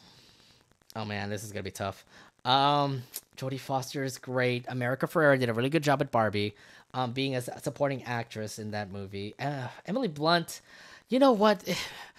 She is supposed to be the love interest of Cillian Murphy, but at the same time, or Oppenheimer, but it's more like the way that she kind of portrayed that wife or that, lover of Cillian Murphy kind of felt bland to me. So I don't think she's going to probably win that. Color Purple though. I mean, I would imagine that movie definitely was epic. I mean, if you watch the Color Purple or you've seen the play Color Purple, it absolutely is fun to watch. So I'm actually gonna put some money on that and actually say Daniel Brooks for Color Purple. Okay, cool. Now let's go to the Best Actor in Supporting Role. Sterling K. Brown from American Fiction, Robert De Niro, Killer of the Flower Moon, Robert Downey Jr. for Oppenheimer, Ryan Gosling as Barbie, and Mark Ruffalo for Poor Things. Oh my God, that's a big list of celebrities there, sir. And look, you got Tony Stark and Bruce Banner facing off in Best Actor Supporting Role. Oh, come on. It can't just be like that. You got Iron Man and the Hulk facing off in the Academy Awards. Okay, well, think about that. Look at this. All of these actors are actually really good, but one of them has to win this Oscar. Who do you think is going to win it? Robert Downey Jr. for Oppenheimer. Okay. And this isn't just my bias talking. I really do feel like Robert Downey Jr. is the strongest performance that I've seen from him by far. And that includes any of the MCU movies in which he played as Tony Stark / Iron Man. I really do feel like Louis Strauss was definitely the best performance I've seen from him to date. I mean, Ryan Gosling, bro, he's a great Ken. And he's a really funny Ken, by the way. So there's him. But dude, yes, you're right. Robert Downey Jr. undoubtedly took the whole film besides Cillian Murphy as being a great actor, but undoubtedly, Robert Downey Jr., besides him being Iron Man, he actually does a really good job acting now. And I think he did a perfect job when it comes to being Strauss in that film, because he's supposed to be the antagonist of the film or something. But yeah, I don't undoubtedly think that he's great, and I do say Robert Downey Jr. too. Yes, definitely. This movie does show how Robert Downey Jr. could do more than just Iron Man. We gotta stop saying he's Iron Man anymore, because I mean, he's done being Iron Man. He's now doing other big things.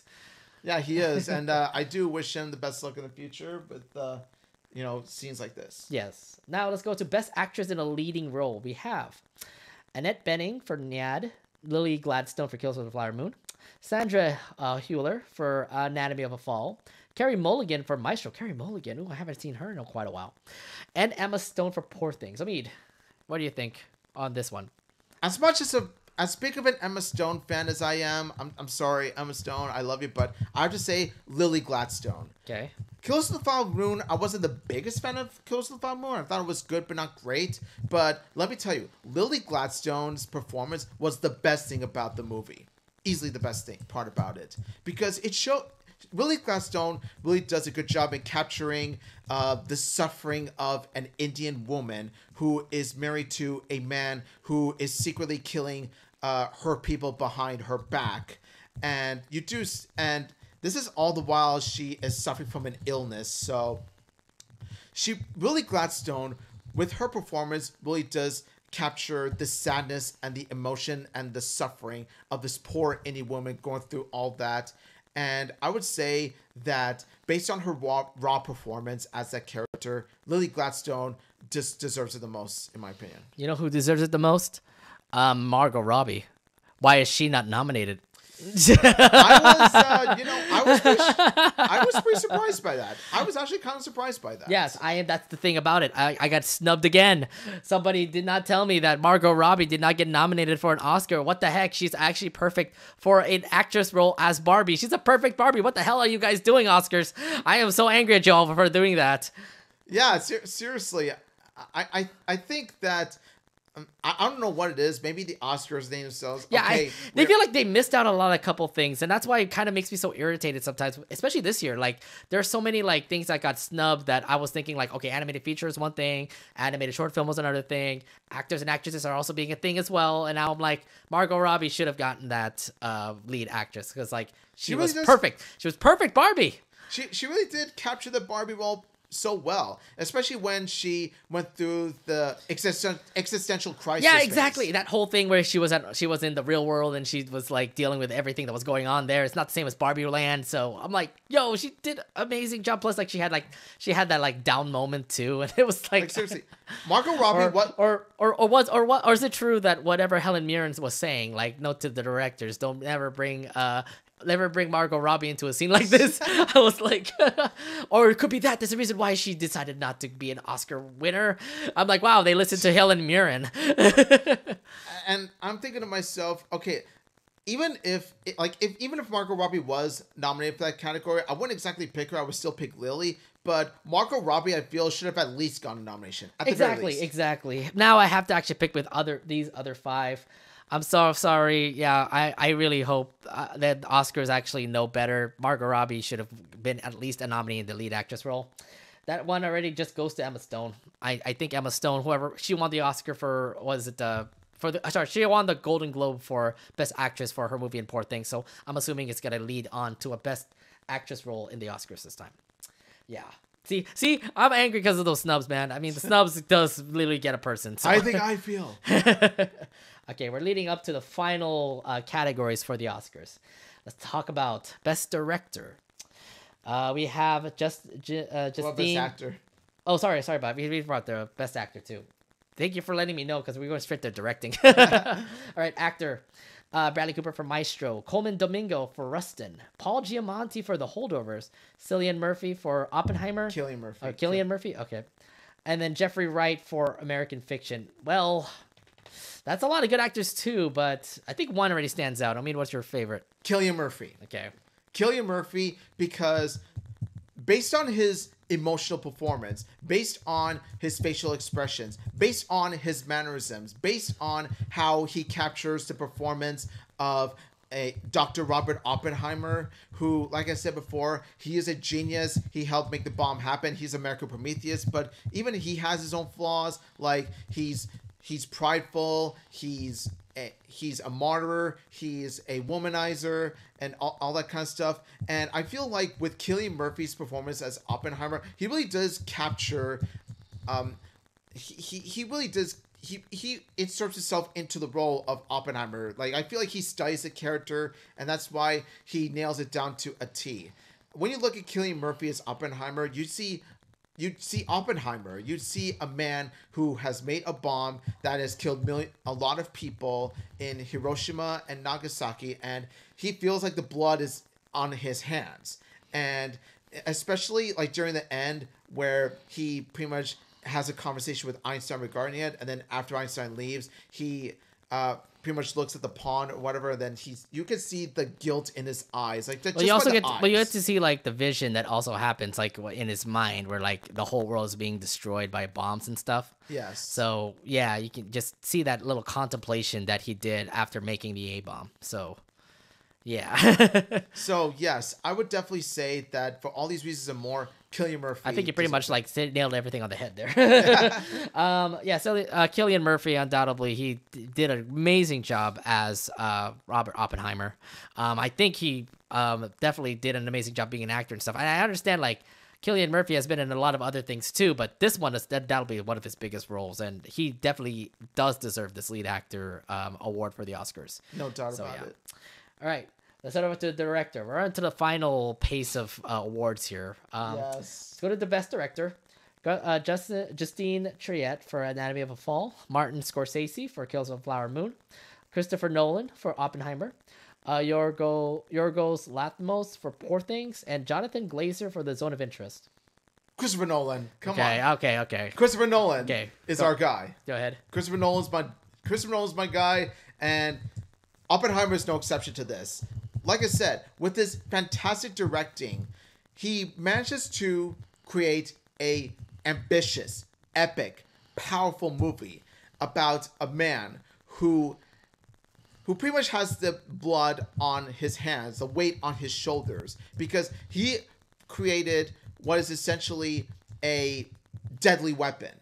And with the deadly weapon, Christopher Nolan directed, with his direction, he creates like the weight of the consequences of the bomb, while at the same time directing the characters to have like the weight on their shoulders. And not only that, but especially with how he puts the pieces together in Oppenheimer, and he puts the scenes together in a way that feels fluent and all that stuff. I expect no less from Christopher Nolan, because it's the thing that he does when he directs his other movies for the most part. So yes, Oppenheimer was definitely no exception to Christopher Nolan's excellent directing. it's probably his biggest, most ambitious feature so far. And for that, Christopher Nolan. You know what? Christopher Nolan has had amazing films in the past. I mean, Dark Knight Rises. Yeah, he was involved with DC films, okay? Interstellar, Inception. I think that's one of his biggest films, and yet that didn't get like big nominations there. And the other thing too is that he also made Interstellar, which was also pretty good. But then he made that dud Tenet, and I was like, well, that kind of was a blow for Christopher Nolan. But I think from after that making that dud Tenet, he started to actually know how to make like films there, and that's why in 2023 we were able to see Oppenheimer, and it was absolute like peak cinema. He did an amazing job when it came to like recreating history for that atomic bomb thing in Oppenheimer. I think everything visually, it just looked so great. So I was just absolutely happy with everything that was happening over that movie. Christopher Nolan, no doubt, was just great. I mean, credits out to Martin Scorsese. He did a great job making Killers of the Flower Moon. But I think he's overdue. He needs to, it's like waiting for Leonardo DiCaprio winning that Best Actor award, okay? So it's now Nolan's turn to finally get that Best Director award, and I think he got it. So Christopher Nolan, it's my take as well. Christopher Nolan better win this. Seriously, he was long overdue for an Oscar. He didn't even get one Oscar for himself. And I feel like Christopher Nolan deserves it. Oh, and one more thing. You snub Greta Gerwig, guys. But you gotta give Greta Gerwig this. You gotta give Greta this. At least she got nominated for something. Not Best Director, but at least for something. Adapted screenplay. Okay, yeah, that one is one thing. But at the same time, I'm like, but then adapted screenplay is gonna be won by Oppenheimer, that's for sure. If anything, get nominated for. I mean, she did an amazing job as a great director for what was it, Barbie? Because you never expect like a great director like Greta Gerwig to actually make a film about a Barbie doll. And yet she made it work, and it was just absolutely epic. And I love that movie. I loved Oppenheimer too, and I just wish they actually know that Greta Gerwig was also a really great director. So yeah, I think they snubbed her. I think they snubbed her. That's what I'm thinking. I think the Oscars snubbed her. They know she was a great screenwriter. So. Besides that, I was like, director was also a good thing too about her. So I was like, I was just hoping that she was gonna get nominated too, but that didn't turn out to be the case. So. Boo. Oscars, you're snubbing a lot of things away from me, man. And me. Oh, come on, man. Oh, yeah, because Mario Brothers movie didn't make it. Okay? And Suzume. Okay, whatever. You were just putting a lot of Mario Brothers movie, okay? I get it. You just want your Mario, like, recognition, Nintendo recognition at the Oscars. I mean, it would have been nice, but I can understand from their point of view that why the other Oscar animated features did get nominated. Like I said, they stand out as stronger movies. I'll give them that. Yeah, I know. Definitely, they are way stronger movies than Mario. Okay, I already put my case about like what made Mario movie not the best. There's a lot of movies that are better than that. Okay. All right. Now it's time for the final award of the night. That's going to be presented at the final award of Oscar night, Best Picture. Now, there's a lot of films that got nominated, but one of them is going to win it. We've got American Fiction, Anatomy of a Fall, The Holdovers, Killers of the Flower Moon, Maestro. Oh, sorry, Barbie was also nominated. Sorry, I missed that one. Oppenheimer, Past Lives, Poor Things, and The Zone of Interest. Well, that's a lot of good films, but only one can win. Omid, your thoughts on who you think will win Best Picture? The one film to rule them all. Okay, I just almost called the Lord of the Rings tonight. But anyway, now out of all these Best Picture nominees, I've only seen 4 of them. Oppenheimer, Barbie, Killers of the Flower Moon, and The Holdovers. I need to see the other 6 so that I can see like which is the best one that is out there. But for the ones I've seen, I'm gonna say Oppenheimer. Oppenheimer was such peak cinema. It really is the height of Christopher Nolan's movie career, in my opinion, and it manages to like Best Picture. It pretty much captures these exact words, Best Picture, because the movie picture itself is so big, so grand, so epic, so deep, so like pretty much visually stunning, so much, pretty much everything. It was so ambitious, and I feel like with Oppenheimer getting Best Picture, it will be pretty much like Christopher Nolan's go-to victory. There's so many like great movies out there. I mean, there was one movie that I can remember from last year that ended up getting a lot of Oscars called All on the Western Front.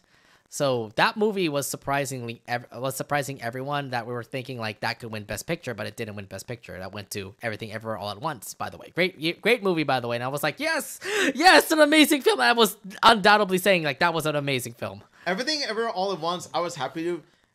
Even though I picked The Fabelmans, I was happy for everything. Like, that was the second one I would have picked. Yeah, I'm just saying, like, we were all kind of seeing all of the Western Front would win Best Picture, and this is kind of like leaning towards that way, where I was thinking, like, we were getting a lot of Oppenheimer picks. Oppenheimer is winning a lot of awards.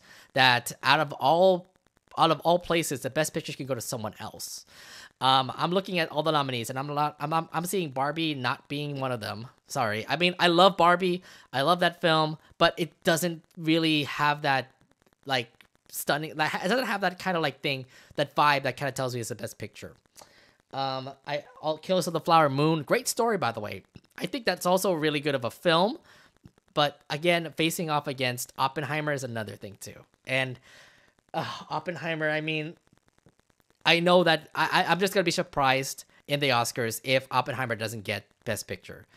And, like, say for example, like what happened to all the Western Front, they get all these awards, but they didn't get the Best Picture. I just hope it's not the case here. I'm really thinking Oppenheimer is gonna win it. I saw it in IMAX, and I thought it was just an absolute, like, the amazing, like, experience that I had watching it in IMAX. And I know that the other films are also doing great as well. I mean, I need to watch the rest of them, like The Zone of Interest for one. American Fiction got nominated a lot, so I'm assuming that's also a really good film I gotta check out too. But yeah, I mean, Oppenheimer, no doubt, was just blew me out of the water. Like, I was just so shocked with everything that was made in that film. The acting was amazing. The visuals were great too. Like, it's weird to see, like, it all in black and white and in color. Did you notice that too? Yeah, that's what I liked about it. It was a contrast of the black and white scenes to the colored scenes. They showed, like, the past and the present. That's what I like about it, is that like, the black and white, like this is a theory that's been debunked. It's been debunked, but the black and white, it's been shown from, like, Lewis Strauss's point of view, and the colored scenes show from Oppenheimer's point of view. But then when you look at the last third of it, it all starts to come together. Yeah, exactly. And the thing is, like, you may see, like, a creation of a bomb happening and the regrets that happened with Oppenheimer and Strauss. Just the fact that, like, there's a lot of plot twists that can also happen as well. Remember Strauss's trial? There was, what was it, Rami Malek's character that came out of nowhere. Yeah. I was like, huh? Yeah, so again, twists and turns happening here and there. That kind of shocked me, just the fact that, like, this happened in history. Like, I understand Oppenheimer made the bomb, but this happened after the bomb? Oh, interesting. Yeah, so it turns out that Lewis Strauss was actually... in the last third act, there's a lot more to Lewis Strauss than meets the eye. You actually learned, like, Lewis Strauss actually constructed Oppenheimer's downfall. Yeah. And he was the reason why Oppenheimer didn't get security clearance. Yeah. And no doubt, like, everybody who acted in this film was amazing. Cillian Murphy, Emily Blunt, Florence Pugh, what was it? Robert Downey Jr., Rami Malek. Matt Damon. Matt Damon as Leslie Groves. Yeah, Matt Damon. And I forgot that guy who was acting as Lawrence, because... I heard Lawrence, and I'm like, oh shit. If you remember, Livermore had, like, the Lawrence slabs, and I'm like, man, that's dedicated to him? I'm like, yo, he made the bomb. Not only that, but there's also Gary Oldman as President Truman. Oh yeah, that too. So nonetheless, I mean, the acting was just absolutely amazing. I think Christopher Nolan did make an amazing film, and I hope he wins director, and I hope he wins Best Picture, because undoubtedly Oppenheimer was just the shocking movie that just blew me out of the water, and I loved it. Now I'm kind of wondering, I can't wait to have it to see it over on I can't wait to see it over on Peacock when it comes out next month. Oh, so, yeah. Yeah, it's... Oh, God, I can't wait. But yes, my pick is Oppenheimer for Best Picture. And that's pretty much it for all the Oscars. Any last thoughts about the Oscars here? Yeah, I'm just going to say that I am very excited for Oscars, as always. And I look forward to the ceremony. I look forward to what the Oscars has in store. I'm looking forward to see what wins. Because every year is a tradition where me and my family would... celebrate the Oscars at my house, at my place. Like, it's pretty much our Super Bowl, because we're movie fans, we're movie buffs. We celebrate the Oscars like it's Super Bowl. So yeah, this year is no exception. I can't wait for it. Yeah. You know what? I have to say, with all those snubs that you guys brought up for this year's Oscars, again, I think just feel like every year we're just gonna be talking about snubs and dubs here and there. You know, just saying like, oh, this one won. Oh, this one made it to the nominations. Awesome. This one didn't make it to the nominations. What the heck? You know, we'll get angry about this stuff here and there, and this happens every year at the Oscars. And I feel like this year's definitely had some snubs that I was really angry about that I just explained to you guys in this like 2-hour podcast right now. But yes, I feel like they've done their part. If anything, there are at least some good nominees in this that deserves the Oscars. And I really do hope from all these picks that we've done tonight that we end up actually getting those wins. And FYI, there's a beer that is going to be the prize again. Ooh. In the end of it all. Can't wait to drink it myself. Yeah, for sure. So at the end of the day, there's never an Oscars in which there's never a snub. There's always going to be a snub in every Oscar year. It happens. Yes. So what I'm trying to say is that just brace your, like, here's the thing. You can hope for the best. You can hope that, you know, your favorite movies get, you know, nominated for some things, but just, you know, brace yourself for some snubs because you're going to get it every year. Exactly. I'm used to snubs. And again, like I said, I was mistaken with everything that was happening in this year's Oscars nomination. So like I said, I felt that there was something that may have been like, I don't know. I get said like, I was debating with like my friends about this, like before we went on the air about like what got snubbed, what should have been, you know, Oscar worthy and things of that nature. And I do agree with my friends and sometimes I don't, but no matter what, it's what the Oscars is and we have to deal with it. So yeah, it is how it is. And it's not like the Oscars are the only award ceremony to come out in the world. You also got Golden Globes, which focuses on like media in general, movies and TV shows. You've got Annie Awards, which focuses on animation. You got the Crunchyroll Anime Awards, which focuses on, well, anime. Yeah, you got plenty of award ceremonies aplenty. So it's not like, you know, Oscars are the only, you know, award ceremony in the world. It's just an award ceremony that's, you know, best focused on movies. Yes. Well, in the end, though, we have a ceremony to watch, and that'll be coming out this March 10th on 2024 on ABC. So please check it out. The Oscars will be showing on March 10th, 2024. That'll be Oscar Sunday, and all of us are going to be excited for it. Are we going to watch it in your place or not? Yes. Okay, so we're all going to be watching it for the fun of the Oscars. Yes, I can't wait for it then. Yes, let's go. And you also do have more award shows to talk about. We'll have the Annie Awards results eventually. That's coming out in February. But we have Crunchyroll Awards that we're going to be talking about. So we've got that to be prepared for. I already got my votes in. I'm just going to Oh, you already did vote already? Okay. I didn't vote for everything yet, but yes, a lot of nominees that are already in for the Anime Awards, so we're probably going to do that next week, I think. Are we doing Let's that? Go. Okay, we'll do that next week. Season keeps coming. Let's go. Season's not ending right here.